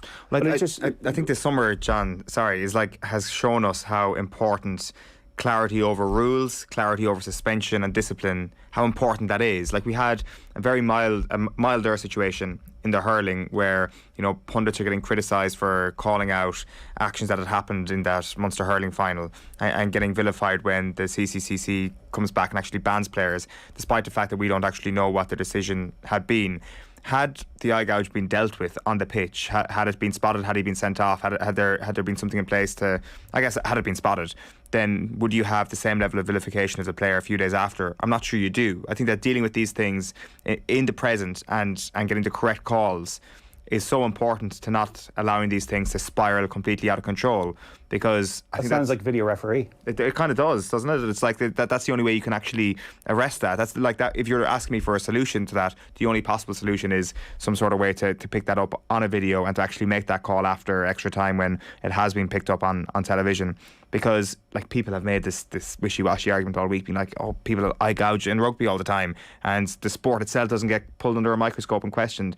But they have a more transparent, with an independent deciding commissioner. Exactly, and you have a video ref there who makes a decision on it there and then, and the player gets sent off, the red card is shown, and they've been punished immediately. Whereas I think that was a little bit of the spark that exploded the story over the last little while, is that a fella eye gouged and got away with it. And maybe not, maybe I'm totally wrong on that, but I just think that's a contributing factor, and I think that leads to kind of a wider discussion around the disciplinary committees and how these sort of incidents are actually dealt with. You don't know the nature of that incident as well, what was being said, like what was happening. And I'm not for 1 second saying eye gouging is good, but like it's just you're looking at pictures and you're making a judgment. Anything could have been going on in that melee, like, so you weren't there, and you know, it's you shouldn't be making judgments based entirely on what you saw. Brad Webber's got a try for the Maori All Blacks at 23-10. They lead Ireland now in Hamilton in that first tour game. I think the GA fans are the best fans in the world. I really do. I love going to GA games. I love the camaraderie. I love the good nature. I love the passion. I love the fact you can have a drink with somebody. You can sit around with the fans from different counties, and they're an example to everybody around the world. And I really just don't think that, especially in Gaelic football, you know, managers, counties, players don't take enough responsibility around these melees. Just stop doing them. Just stop it. Just stop these melees. You know, it's just a bad example. We're talking about this on Wednesday because it's become a hot potato. The Taoiseach's got involved with comments, whereas we should be talking about Rian O'Leary. We should be talking about the novelty of a penalty shootout. We should be talking about a great game. And it's counterproductive for the Gaelic football as a game and for the association for this to be the hot topic. And I don't think that's us trying to make news out of it or just to be controversial for the sake of it when you have an eye gouge. So I just think culturally football just needs to be more responsibility taken rather than this defensiveness. That's the immediately de facto response to this kind of thing. And Asher, look, it's handbags apart from the eye gouges. On that, Judy, I think that's a very interesting point. Like, almost as long as I've been watching Gaelic games, and almost particularly football, this has been a factor. So one of the Armagh subs comes on and immediately starts squaring up and all this crap with the Galway forward. I'm like, this just doesn't happen in soccer, for example. Like, but it is kind of, it's deemed okay, and an extension of that is the Malaise and all this rubbish, like, and you can shoulder lads off the ball and all this stuff. Like, why are you doing this? Why don't you just play the game? So it is part of the part of the Gaelic DNA, and an extension of that is the Malaise. And like, do we need this rubbish really? No. Can you not just win the game fairly? Yeah. You know.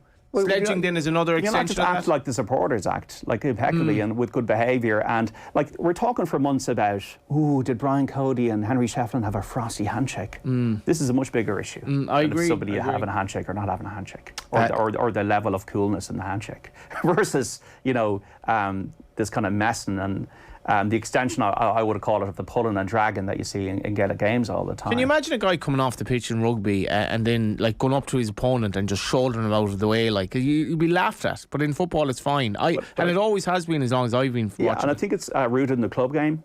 And I think, but in rugby, you've had like very serious incidents. Remember, Ronan O'Gara getting his head punched off him there about 20 years ago. But there's always, as Eoin said, there is an independent signing commissioner. It's a professional game, and then the book is thrown. Whereas with the GA, we're not 100% sure what's going to happen because the processes are so convoluted and technical and open to appeal and open to lawyers getting involved. This is a voluntary organisation. It's an amateur body. And I do feel there's an amateurism to the processes, to the lack of respect to the GAA as an organisation to make its recommendations around suspensions and for counties to take them. And there's an amateurism to the way these kind of schmozzles and malaise that are constant, I call them scourge in the game, are just tolerated. What else is happening, John? Well, we've, I'm sure you've spoken about the tennis with Colm there, but we've got the under-20s involved against South Africa in Verona this evening, a 7 o'clock start. We have also, the Lewis Hamilton story where Nelson Piquet, a former world champion, used a racial slur to describe the British Formula 1 driver, so he won't be welcome, Nelson Piquet, in the Formula 1 anytime soon. And Lewis Hamilton going on Twitter and slamming archaic mindsets. Racing's at Tipperary today, first off at 20-5. Obviously, Live Golf is still a big thing, with Padraig Harrington said that 30 million on the back pages was offered for some of the Ryder Cup players to join Live. Some of them have and some of them haven't.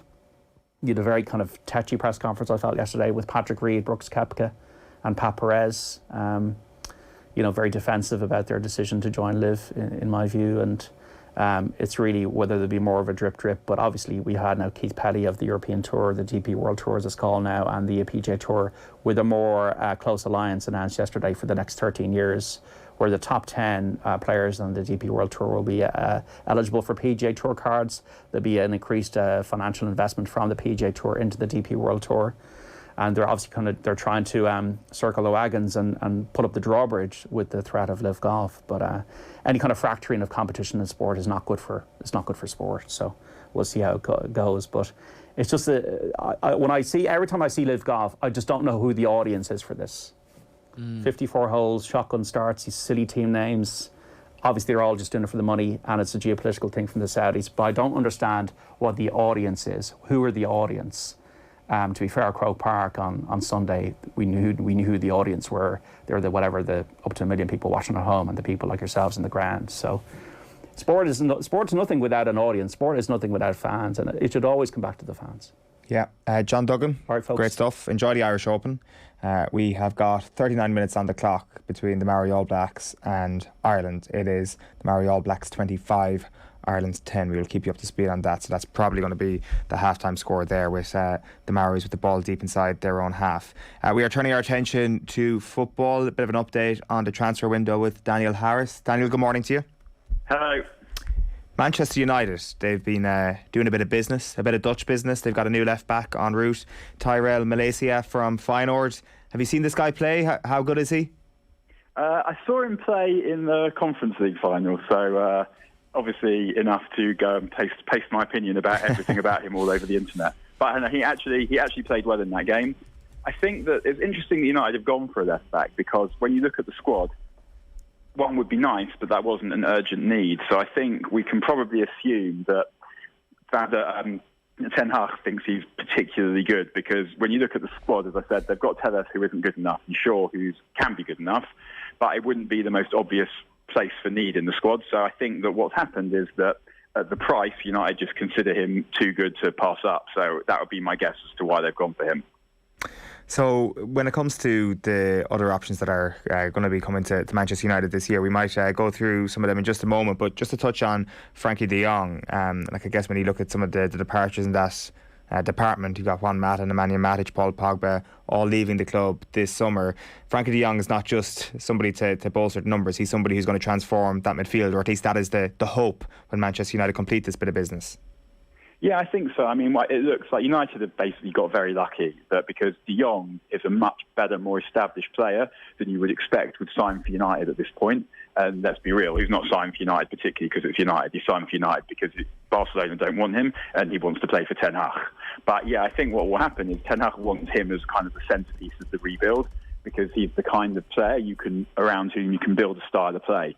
I do find it slightly surprising that he looks like being the only sort of deep-lying midfielder United are going to sign, because Ten Hag has previously said that de Jong, because he likes to go on adventures around the pitch, he's not someone you can play as a number 6 on his own. And so United still don't have that player to sit in front of the back four next to where de Jong's likely to go. And to me, that would have been my priority. When I look at the squad, I can obviously see just as many holes as everyone else does. But I would have started with 2 midfield players, de Jong and someone to do the donkey work next to de Jong, and a right back would be where I'd go next after that. It doesn't look like that's what Ten Hag is going to do because he's already in the process of signing a left back.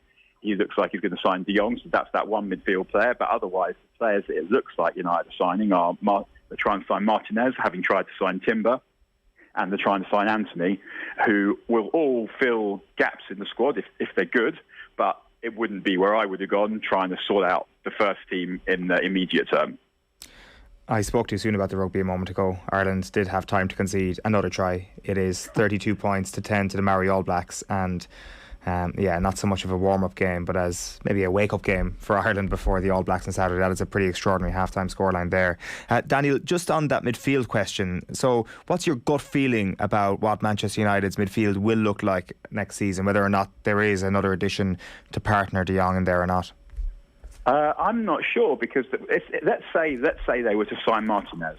So Martinez can play left back, centre back and defensive midfield. He's not going to play left back because they've just signed another left back. So they might potentially play Martinez there, except for the fact that he played every game at centre back for Ajax last season. I think he was their player of the year, so it would seem strange to then go and stick him somewhere else. So if we assume that were they to sign Martinez, he'd be playing centre back, which seems a fair assumption to make, then you're looking at Fred or McTominay again. But I guess it will be slightly different because you would hope that the manner in which United will play will be slightly more defined than it has been before, and the instructions they'll be given will be slightly more specific than they have done before. And that's even before we start talking about potentially Christian Eriksen turning up as well, which currently we don't know what he's going to do. But I don't think that you get away with the midfield of de Jong, Eriksen and Bruno. It feels more like Eriksen would be someone you'd play instead of Bruno sometimes. You might play him off the right sometimes, particularly if you were to get him and not get Anthony. But I think that you're still looking at another season of Fred and McTominay, whereas for me, looking at the squad, that would be basically the first thing I would be seeking to avoid. I think Fred and McTominay both have attributes, but ultimately, when it comes down to it, neither of them are good enough to take United where they want to be. So I would have been looking to replace those two and have them as subs, rotation players, whatever you want to call it. That's the thing, isn't it, Daniel? It's like that fulcrum, that engine room of the team where, you know, I guess where all the energy comes from, and that, to me, I completely agree with you. Like, are these players readily available to fill in those slots? Because you can tell neither of them is good enough for it. Yeah, well, that's the other thing. I mean, if I say on Fred and McTominay, if they were the worst player in a good team, they would be adequate in most games, I think. And we've seen them. We've seen both of them be excellent in big games. They both play really well against Manchester City before, for example. And so they do have attributes. But I think when I look at United's team, and when I think, well, they need to score more goals. They didn't score enough goals last season, anywhere near enough goals last season. They need a right-sided attacker. And when I look at the defence and I think, well, Maguire's a bit slow, he's never going to get to the level that United want him to be. There is no acceptable right-back in the squad currently. My thinking would be, well, if you buy 2 midfield players, de Jong and another player of equivalent quality or as good as you can get, and Bruno, then you're starting to look at a midfield that will enable you to control games. And if you control games and you're taking the pressure off the defence going to have a lot less to do because there aren't going to be opponents striding through the midfield like there's no one there. And also you're going to create way more chances because there's just going to be so much, you're going to have so much more of the ball. The attackers are going to get the ball. They're going to get the ball in better areas. So that would be my rationale. But I guess the way Ten Hag might look at it is that if the players of the quality he wants aren't available, then he's not going to go and sign players who aren't really good enough but might be a little bit better than what you've got, because he won't be looking at it just in terms of next season. He'll be looking at it in terms of he wants to stay here for 5 or 10 years or whatever and build something proper. So he knows that he's not going to solve all the problems in the first summer, which I also completely understand. So I do see his perspective, but I find it, I don't understand what he's planning to do at right back. That we were, even if we move on from the midfield, where we can, if he thinks, well, there isn't a good enough player to play next to De Jong that he can get this summer, and he thinks he can fill in other gaps, then I would understand that. But he's told Wan-Bissaka he can go, and that just leaves you with Dalot, who we know isn't good enough. Perhaps Ten Hag thinks he can improve him with coaching. Perhaps he's going to have a look at Ethan Laird. I'm not quite sure. Perhaps when they find a buyer for Wan-Bissaka, then they might feel that he's allowed to go out and get a right back. I'm not sure. But I understand what he's doing, but it wouldn't be what I do. But then I think we can all say quite safely that Ten Hag knows more about building football teams than me. So fair enough. Are you optimistic that he's going to produce something from Donny van de Beek this season? Not particularly. I think because I don't see where Van de Beek fits into United's best team. If he produces his best season, to me, it's still unlikely to be better than an average season, not for Bruno. But he'll be handy to have around with a manager who at least understands how to get the best out of him. When I look at Donny van de Beek, I've seen so little from him that tells me that he's good enough to play at United. He's a player who I find it much too easy to forget is on the pitch. And that's not something you want in a midfield player. But the kind of midfield player that he is he's someone who you're more likely to see arriving into the box, who perhaps you haven't seen get there. And I'm not sure how a team like United would be able to carry someone who doesn't contribute enough. I mean, perhaps he'll get a go next to De Jong at the base of the midfield, and United will become the best United teams, the best Fergie teams have all been power teams. And perhaps Ten Hag is building a possession team. And then someone like Van de Beek might be more useful in a possession team because physically he's not big enough or strong enough or fast enough or athletic enough to play midfield in a team that are looking to outrun the opposition, overpower the opposition physically in a way that, say, Liverpool do. They're a power team. But Ten Hag maybe is trying to build a possession team, which is more like City. And, I mean, personally, I'd much prefer to watch a power team than the possession team. The team is always trying to do something, making it a physical contest. But the players that Ten Hag's trying to sign, it doesn't look like that's what he's trying to do. And perhaps in a possession team, then someone like Van de Beek is more useful because he's obviously an intelligent player with decent technical ability. But if United were to sign Eriksen as well, then you would begin to wonder what exactly Van de Beek would ever get picked for. Since we're talking about Manchester United midfielders, I have to ask you, did you watch the Pogmentary? No, I did not. I've watched quite enough of Paul Pogba, thank you. Are you going to miss him? No, he's not there half the time. It's a shame with Pogba, and I think that it's very easy. You can't blame everything that happened at United when Pogba was there on Pogba. That United sold him a pup. They told him it was going to be one way, that he would turn up and he'd be sort of the player that you might build around, but United were building properly to become good again. And really, the managers were at fault as well because they were signing bad players, but they didn't give either manager that Pogba played for. They didn't give Solskjaer. They didn't give Mourinho actually enough money to take United to where they needed to be. Because I think of all the post-Fergie managers, the biggest disaster of all of them, even though won the FA Cup, was Van Gaal. Like Van Gaal sold loads of good players for nothing and bought loads of crap players for loads of money, and he also managed to ruin a deal for Tony Cruyff that Moyes had set up. And so the damage that Van Gaal had done meant that in order to repair that damage, a significant amount of money was required. And although Mourinho did get quite a lot of money, which he wasted, it wasn't really enough money to actually do what needed to be done. And the same with Ole. So what they told Pogba was going to be the case wasn't in fact the case. But what Pogba gave to United was way, way less than what Pogba should have been able to give to United. What a player of that ability, an athlete of that quality, someone who has done it at the highest level, what he was able to give was not enough. And also, he was just quite injury prone. Like, he seemed to miss 3 months every season. And that's also quite a lot of time when you can't have a crucial player who constantly does that, because then any player of serious quality, when you miss them, they're not there. When they're not there, you miss them, and you're never going to have someone as good to bring in to replace them.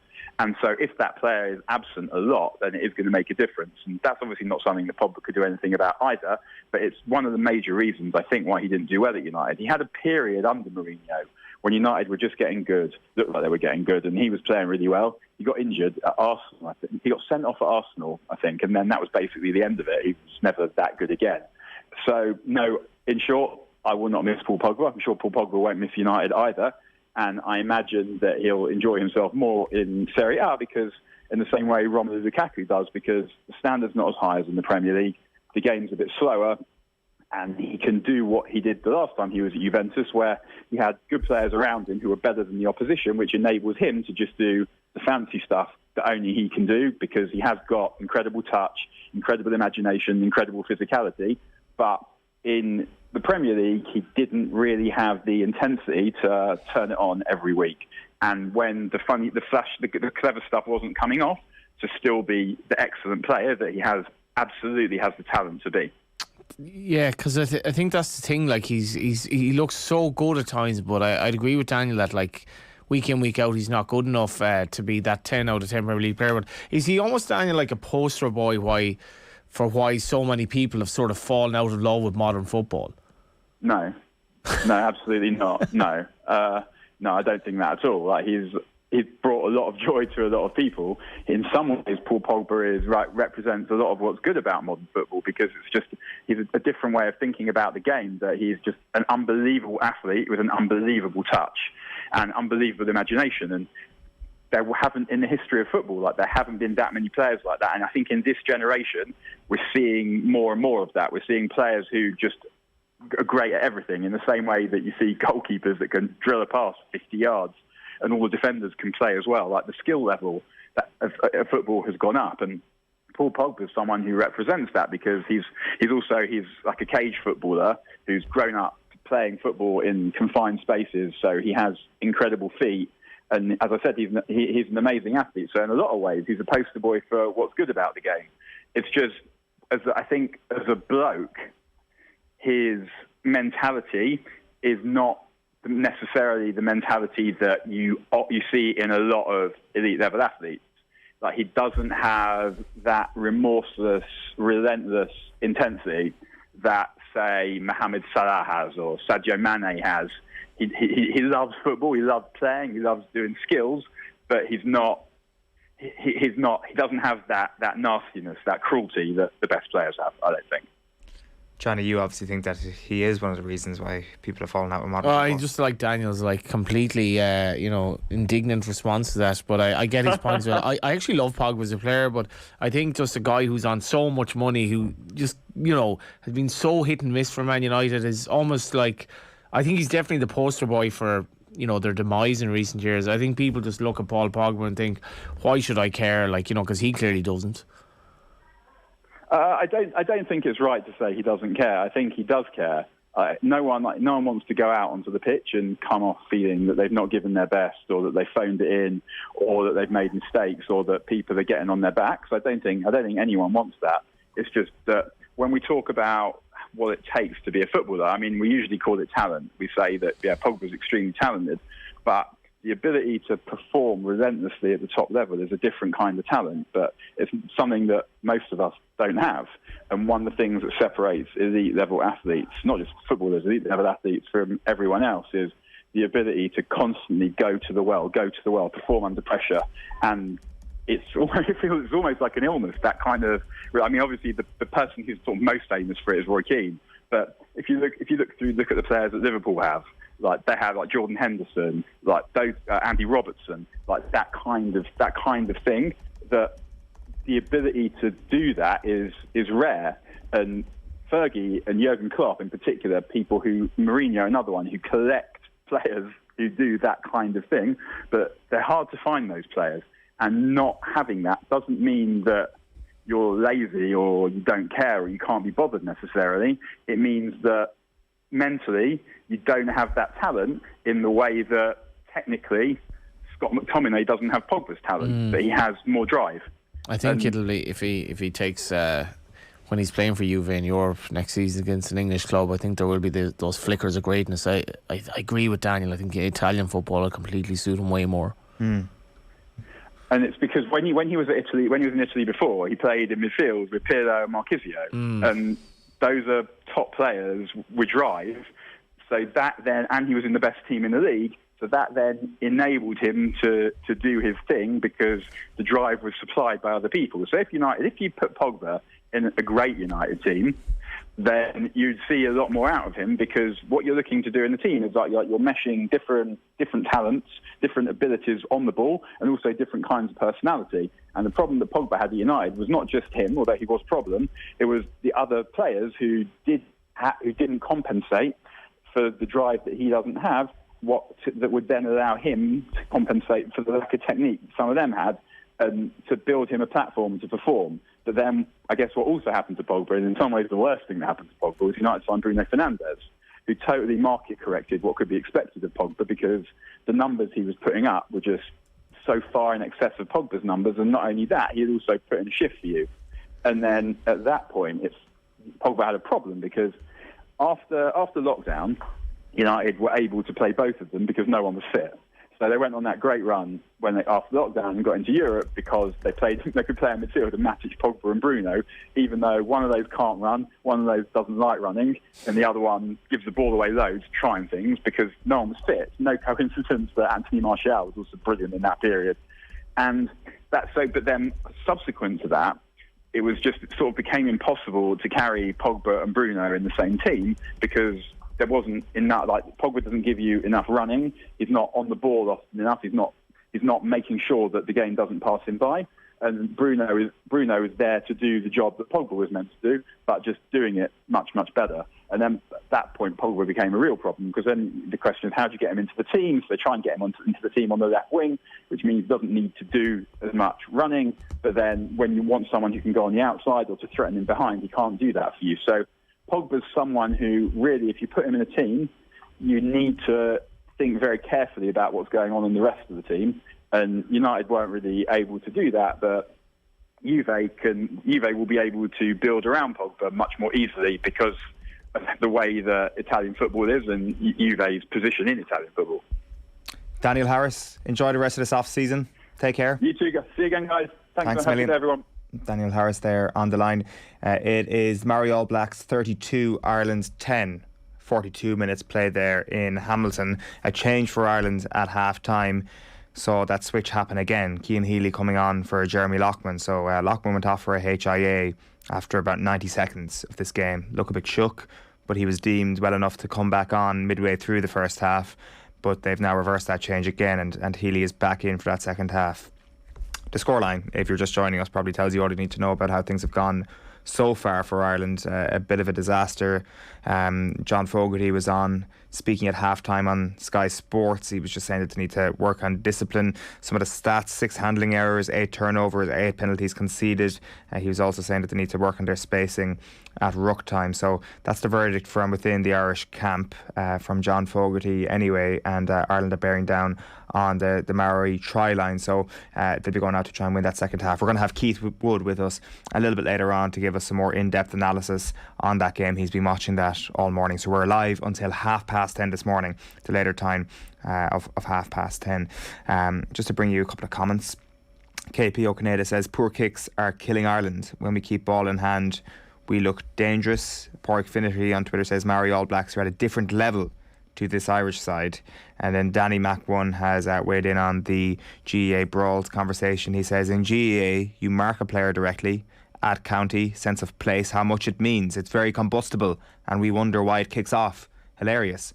definitely think the conditions, Johnny, are something that adds a bit of spark to it already. Yeah, no, the one-on-one aspect to it, and I mean, it goes as far as the nonsense of sledging and trying to intimidate your opponent, maybe in terms of words and in terms of shouldering and messing and all that. And like, I've had a couple of people text me there saying you're letting them off here in terms of the culture, and I'm not. I think it's a load of nonsense. Like when I was a kid playing football and lads would start shouldering you and kind of punching you and all this, like off the ball, I was like, what are you doing? Like, this is complete bullshit. Like, can you not just play the game fairly? But it's an aspect of it, and it's teams trying to get an edge, and I've some sympathy for the GA, because like, how do you look at the video of that and come up with any conclusion? Like, it was absolute madness.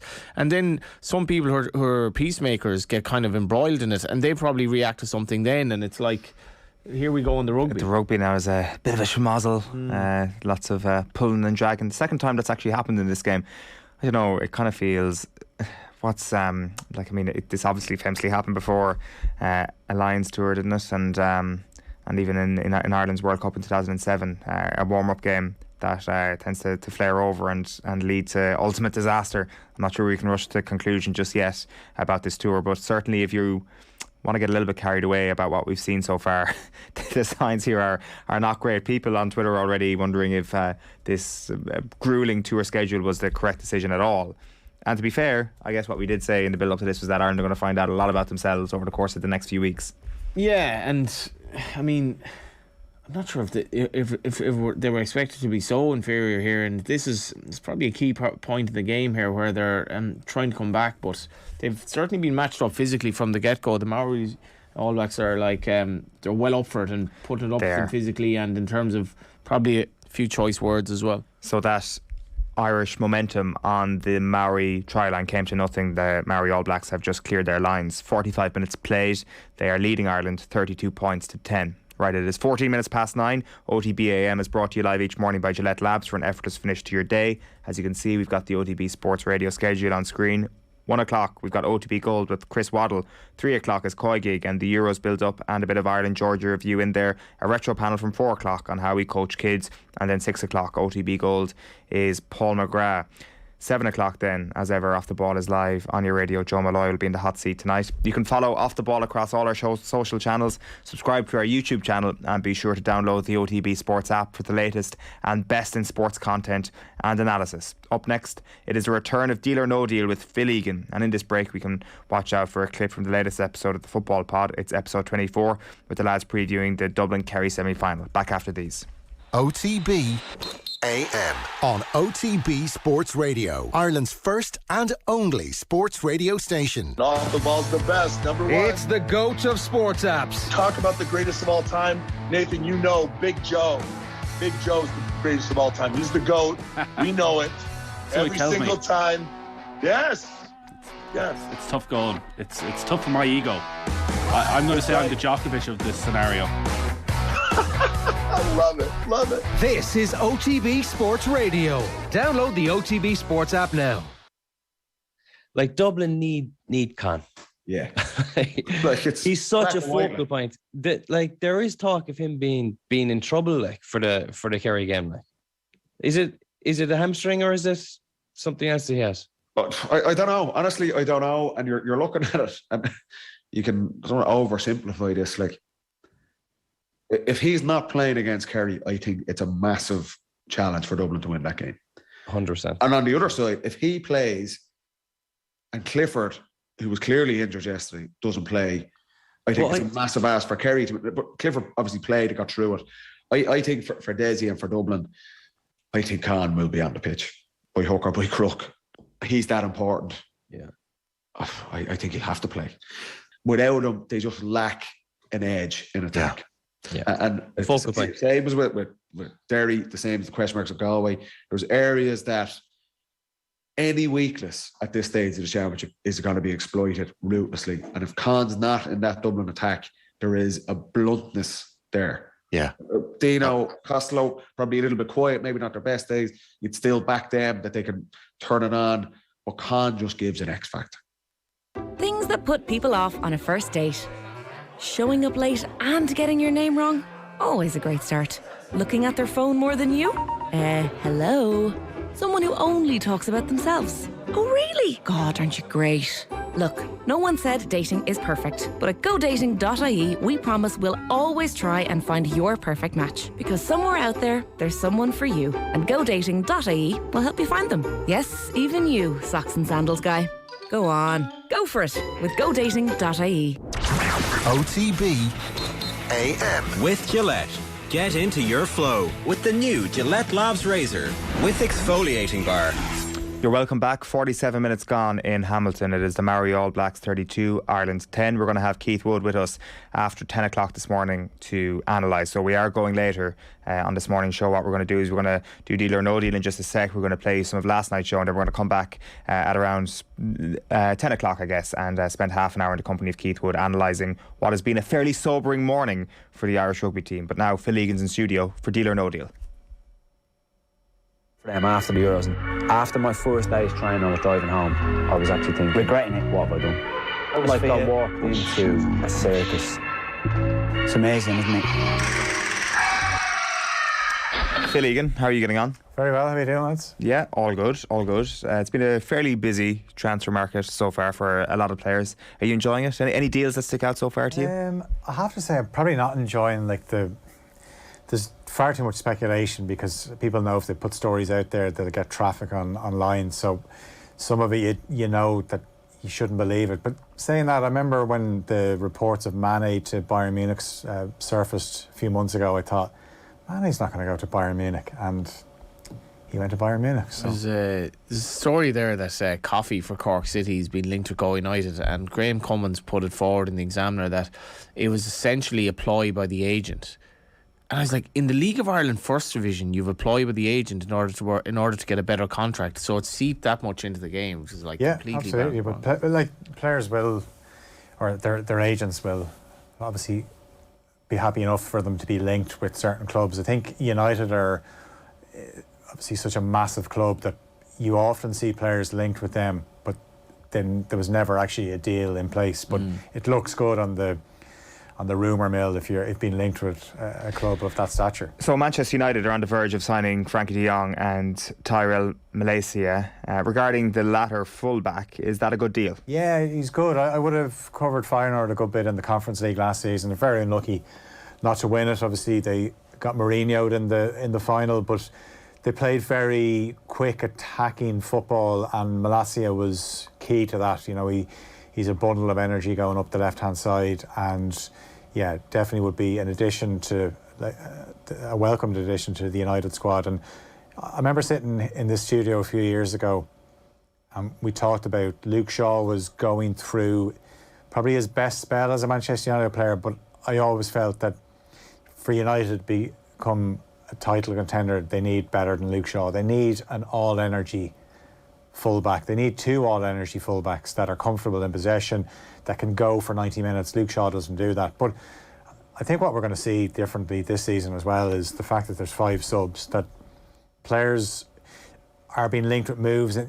you know, you look at them and you think, how are they going to fit into the team? But they don't have to fit into the first 11 as much as they would have had to, because there's going to be so many changes now that you could be making a triple substitution with half an hour to go. You could, I mean, we saw it actually before when there was 5 substitutes. Didn't Solskjaer make 5 substitutes at once towards the end of the season? That came back after the pandemic. So it's going to be part and parcel of the Premier League. Obviously, it's been on the continent, and Liverpool used it a few times in the Champions League as well. I think back to that game at the San Siro against Inter where Klopp made a triple substitution. So everyone's going to have bigger squads and players that you know, you've been talking about rugby a lot on the show this morning, but you think back to what Eddie Jones used to say about his bench, like his finishers, where sometimes you're finishing with a stronger team than you start. And, you know, that could be the case for Premier League clubs next season.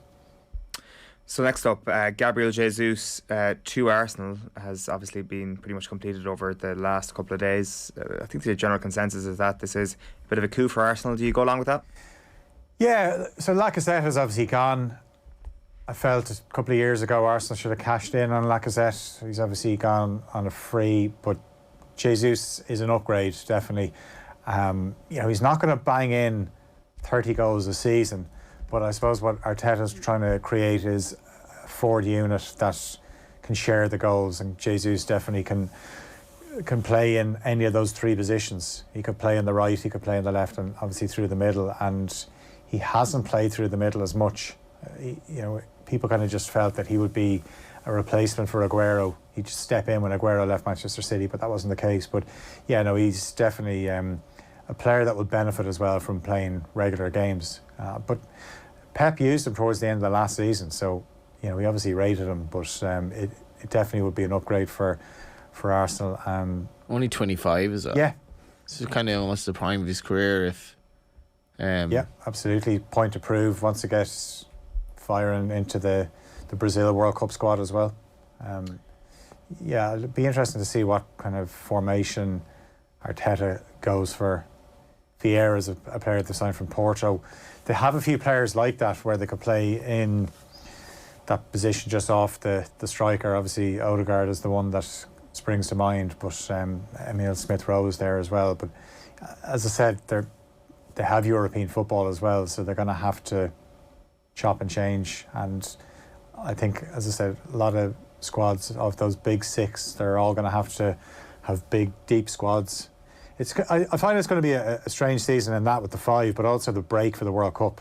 It's almost like two parts of the season, so just try and manage it up until the World Cup and then reload for the second part. And you probably, if you're a club manager, you wouldn't be too sad if some of your players didn't make certain World Cup squads. You talk about Jesus wanted to make the Brazil squad for the World Cup. Rafinha will be another man hoping to do so. Yeah. Arsenal, it looked like were leading the race to sign Rafinha a couple of days ago, but Chelsea appear to have gazumped them. It's hard to make a case that Rafinha won't be a success wherever he goes, especially given his Premier League quality and what he's done with a struggling Leeds side. Yeah, absolutely. And I always had him in my thoughts as a potential Mo Salah replacement. Obviously, it looks like Salah will leave next summer, I thought. But Rafinha, that money, Leeds can't turn down that money. Now, if Leeds are losing Rafinha and Calvin Phillips, it's all well and good getting money, but if they don't spend it wisely, then they're going to be in serious trouble. Rafinha is a quality operator. He's been linked with everyone, Liverpool, Barcelona, looked like Arsenal.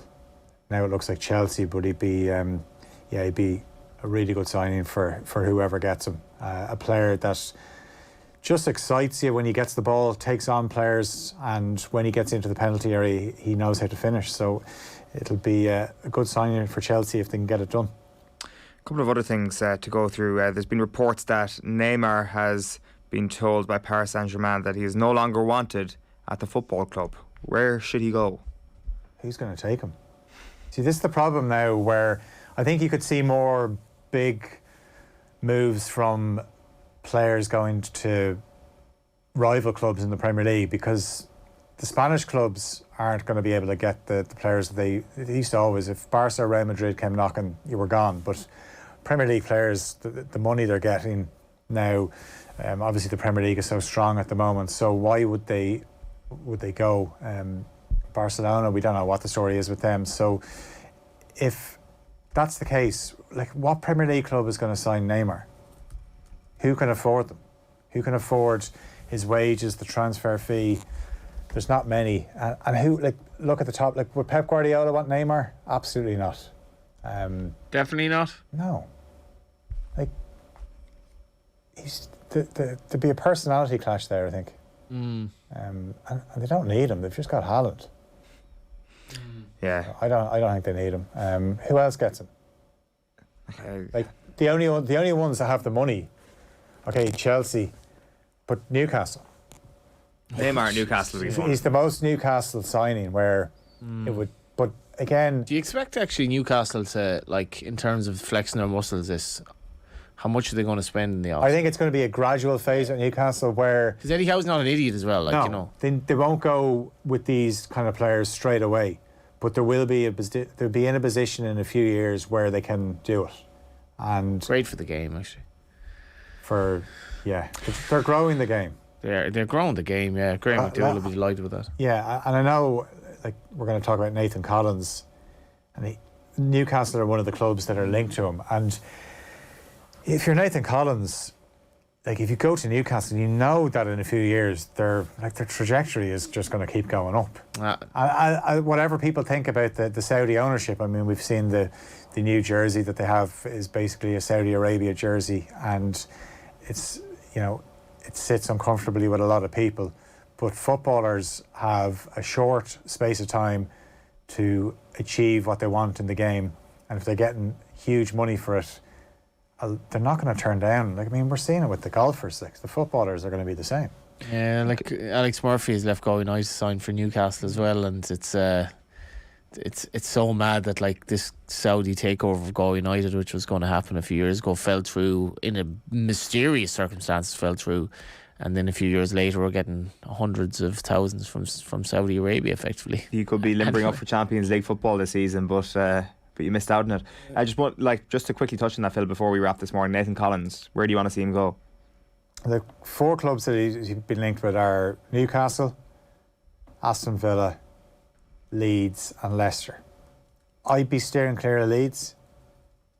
I think Villa would be a good move for him in the fact that, or Leicester, like I could see him getting game time.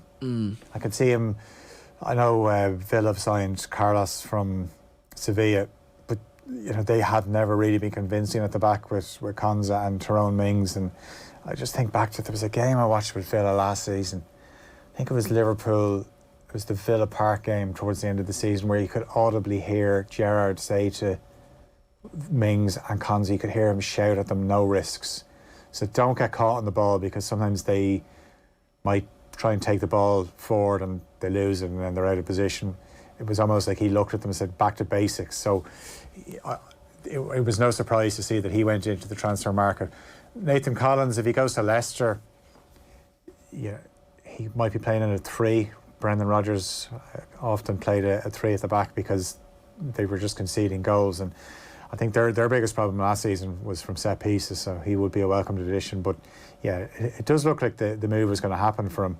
Look, if he went to any of those clubs, I can see him breaking into all 4 of the sides. I know Newcastle are going to they've got the Sven Botman deal done, which this is a guy that moved to Lille and for little or no money from Ajax, and then just because Lille won the league in France, the asking fee went up considerably. But be interested to see how he gets on, because he was another player that had been linked with a few of the other clubs in the Premier League. But it's Nathan Collins has to think what's the best move for him, and very interesting one. There are lots of things to consider. 3 at the back. Are they a footballing team? Do they concede goals? Absolutely, and I think it's not looked at enough. For players just look at a club and they think, yeah, I'll go there, where it's very important to look at the club of, you know, who's the manager, what style of play do they have, what formation are you going to get the best out of. Even where do you want to live? Like, it is a job. Do you want to live in London? Do you want to live somewhere, you know? Yeah, Phil, good stuff. Thanks, lads. That's deal or no deal. I signed for them after the Euros, and after my first day's training, I was driving home. I was actually thinking, regretting it. What have I done? Like, I walked into a circus. It's amazing, isn't it? And we'll have more of that throughout the summer window. 55 minutes played. It is the Maori All Blacks 32, Ireland's 10. OTB AM is brought to you live each morning by Gillette Labs for an effortless finish to your day. We'll be back from 7:30 tomorrow morning on the opening day of the Horizon Irish Open. We'll be talking that as well as football, rugby, GEA and much more. Right now we're leaving you with Auke Koch, Johan Cruyff's biographer, talking about the legendary Dutch player. A reminder that we're staying on air and we're going to be back on a fresh stream at 10 o'clock this morning alongside Keith Wood with live reaction to Ireland's game with the Maori All Blacks. And right now, it doesn't look pretty. Enjoy. Now, if there's a figure of general fascination in football, certainly Johan Cruyff is very much one of them. And delighted to say we're joined by Auke Koch, who's a journalist in the Netherlands who's written many sports books, including Always on the Attack. This was originally published in 2019 and it's been subsequently translated to English and is available as of this year. Always on the Attack, the biography of Johan Cruyff. Auke, great to have you on the show. Hello there. I suspect the answer is plentiful. Why Johan Cruyff? Why write about Cruyff? Yeah, that's a long story. But Well, the main thing is that of course Cruyff in Holland especially is a kind of a myth, and especially when he died, the half the country was in grief and everything, like in Catalonia, Spain, etc. And therefore it came somehow extra interesting for me to write a book in which the myth will be replaced by the real person that Johan Cruyff was. So that's and as a paradox to me, I think it made him really even bigger than a myth and more interesting, because who likes a myth? I mean, people are far more interesting than myths, I think. And was the myth previous to your book that Cruyff was a perfect, wonderful person in every way? Well, maybe not really in every way, but in many ways, yes, because it's kind of almost as a religious figure, and very, as a person, he was seen as a person of inspiration and as a metaphor of attacking football, etc., etc. And that's of course is a wonderful thing. But on the other hand, to me it was really interesting to find out how he got to these ideas, etc., and his thinking of football and how he was in life. Because if also in Holland somehow the story became shorter and shorter. So that's why I wrote really a thick book. Incredibly detailed. Must have taken a huge amount of work. Yes, it was. I think I spoke to more than 170 people about him in England even, and in the US and Spain and Holland, of course. And it was really big because not everybody was very willing to talk again about Cruyff. They would say, well, I've said already many things about him in the past, etc. And of course, there were lots of books to read and documentaries to watch, etc. And of course also to watch many matches as I could get my hand on the internet, etc. and DVDs, because for research, it's always far more interesting when you talk about football to see whole matches and not only the highlights. Yes, because I think so it was many hours. I can imagine. For instance, if we start with Cruyff the footballer for a moment, most of us listening and our listeners, we've all seen the highlights. I don't know if many of us of a certain age have watched many 90-minute matches with Cruyff playing. So what did you learn about Cruyff the footballer? Well, if you talk about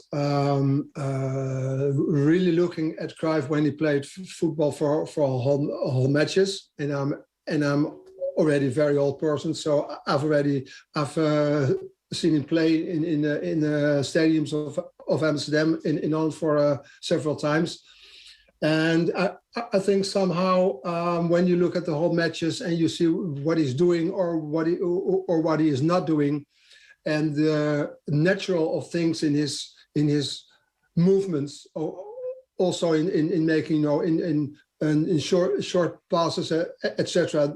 Then you really see how great he was. That he would not only use what many footballers do, the inside of his right foot, but he would also use the outside of his right foot, and he would also, when he got older and older, he used his left foot more and more. And believe me or not, I think it was in his farewell match in '78 that I saw for the first time that he made a wonderful pass across him with the outside of his weaker left foot. I mean, if you consider that, that is far more difficult to play a ball really good with the outside, and then with the outside of his weaker foot, that told me, and he was 31 at the time, that he was really ambitious and full of self criticism at every training and every match that he played. Interesting. So you saw him improve and hone his craft. Yes, because one of the first things that I read about his left foot, that was when his parents, they got mad of the young Johan more than once, because Johan was very, very restless and a nervous guy, not very easy to cope with. And then his elders would say, okay, Johan, stop quarreling and chatting and playing with the ball. Go outside into the garden and go and practice your left foot. And then he was about, let's say, 7 years of age or something like that. And so when I watched Cruyff play, from when we have really pictures, moving pictures from him, let's say when he was 16, 17. And it was really fascinating for him, watching him as an artist, how he grew in his instruments, to play a ball, and really see him develop his insights in the game, and using, and as in his 13s, when he was, there were matches when he was about 34 or 35, and that he was injured at his right foot, so his best foot, and then he would say, okay, I'll play for Ajax then, or Feyenoord, and then a whole match he would only use his weaker left foot. It's just incredible. Wow, insane. Yeah. Something which always struck me about Cruyff when you watch him is that you use the word artist there, and of course he was such an artist, and he would do very instinctive things, I think, on a pitch. He would just react wonderfully to different scenarios and conjure up the necessary move or trick or pass. So he had that very instinctive element, and yet we also think of Cruyff as maybe the most cerebral of footballers, who could talk theory for hours and would think about the game so much away from the pitch. Oftentimes the instinctive footballers don't spend time thinking about the game as much, or vice versa. No. Mm-hmm. Cruyff seems to have been a potent cocktail of the two. Yes, many times when I give lectures about Cruyff and my biography and stuff, people ask me, where do you see Cruyff when you talk of Di Stefano and Messi and Beckenbauer, etc., Pele? Where do you see him? And then I say, well, if you combine a player and a coach and let's say a philosopher about his sports, then Cruyff is number one. You see, if I ask you what's the theory of Beckenbauer about football, your answer would be very short. You wouldn't know. Or Di Stefano or Messi. Has Messi ever really said something interesting about his profession? I don't believe so. Or Ronaldo, etc. So Cruyff, all these three stages, I think in these things, Cruyff has been a unique person, and he already wanted to love to talk a lot. He was really a nervous guy, as I told you, and already when he was, let's say, 18 and a young guy in the squad of Ajax in Amsterdam, his fellow mates would call him Flipper, from the old American television series about this dolphin who was making sounds all the time and very cheerful, but also a little bit irritating at times. That's how they saw him, because he was talking all the time. And some of his teammates would say he can talk as good as he plays the ball.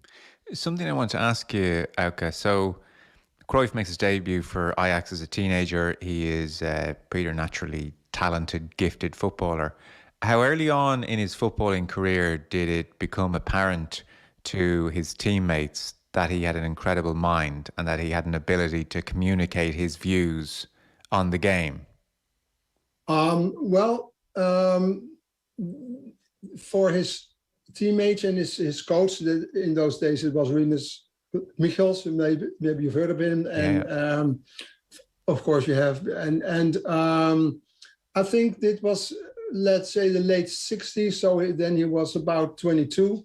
He already was something of a leader. Of course, he was not the captain yet, but he would change things in the pitch, and then sometimes even his coach Michels would get angry because Michels had told the players to play so and so, and when the match went on and Cruyff was looking, things don't go well here, and he said to his fellow mates, well, if you go stand there and you go there and I'll be here, and then things will go more smoothly. And then Michels would say afterwards, what the hell were you doing, Johan? That was not my system. Johan said, yeah, but this was more logic.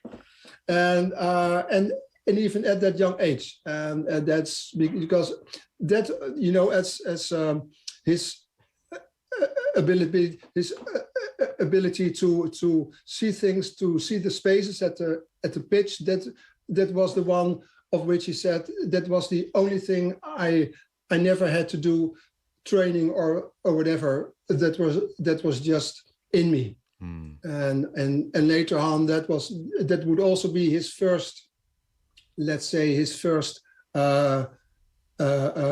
feature that he would want to see in a young player. Yes. Is he seeing it? And what is it? That's seeing what you have to do or you don't have to do, and etc. So you mentioned there Rinus Michels, and when people talk about the Dutch team of the 70s and total football, they mention Rinus Michels and Johan Cruyff together, the coach and the player working in tandem and developing this new frontier, this new system. That's an interesting insight that at times Cruyff would change things without the say-so of his coach. Mm-hmm. Who is the driving force of total football of the two, or did it become an equal partnership? Yeah, that's often been a subject of debate in Holland. There were also camps. Are you pro Cruyff or pro Michels? That's all a bit silly. To me, they were like father and son, but it was not a simple relationship. On the one hand, Michels really had a hard job in getting Cruyff disciplined to make him more team player than Cruyff in his character was rather selfish. When he was young, he was only thinking about making goals and dribbling, etc. So really, Michels told him a lot about tactics and what his tasks would be in the field. But at the same time, after some years, Michels had to give him the liberty to do as he pleased in the pitch, because Michels wasn't stupid. He could see that Cruyff was brilliant, and that Cruyff really saw things very, very good. And when you say total football, I think it was in the first place it was a combination of both. The first time Michels uses the word total football, and that's really interesting. That's already at the end of 1965, when Cruyff had not yet had a place in the team for every week. But then he was more. But then he was not yet thinking about total football met those really fascinating dynamics as Ajax and the Dutch team would have at the beginning of the 70s. But in general, Michels was already thinking about full backs going ahead, and attackers also really thinking and cooperating in the defense, etc. But beyond that, it was Cruyff who made it more look natural, and Cruyff was more than Michels always thinking about attacking football.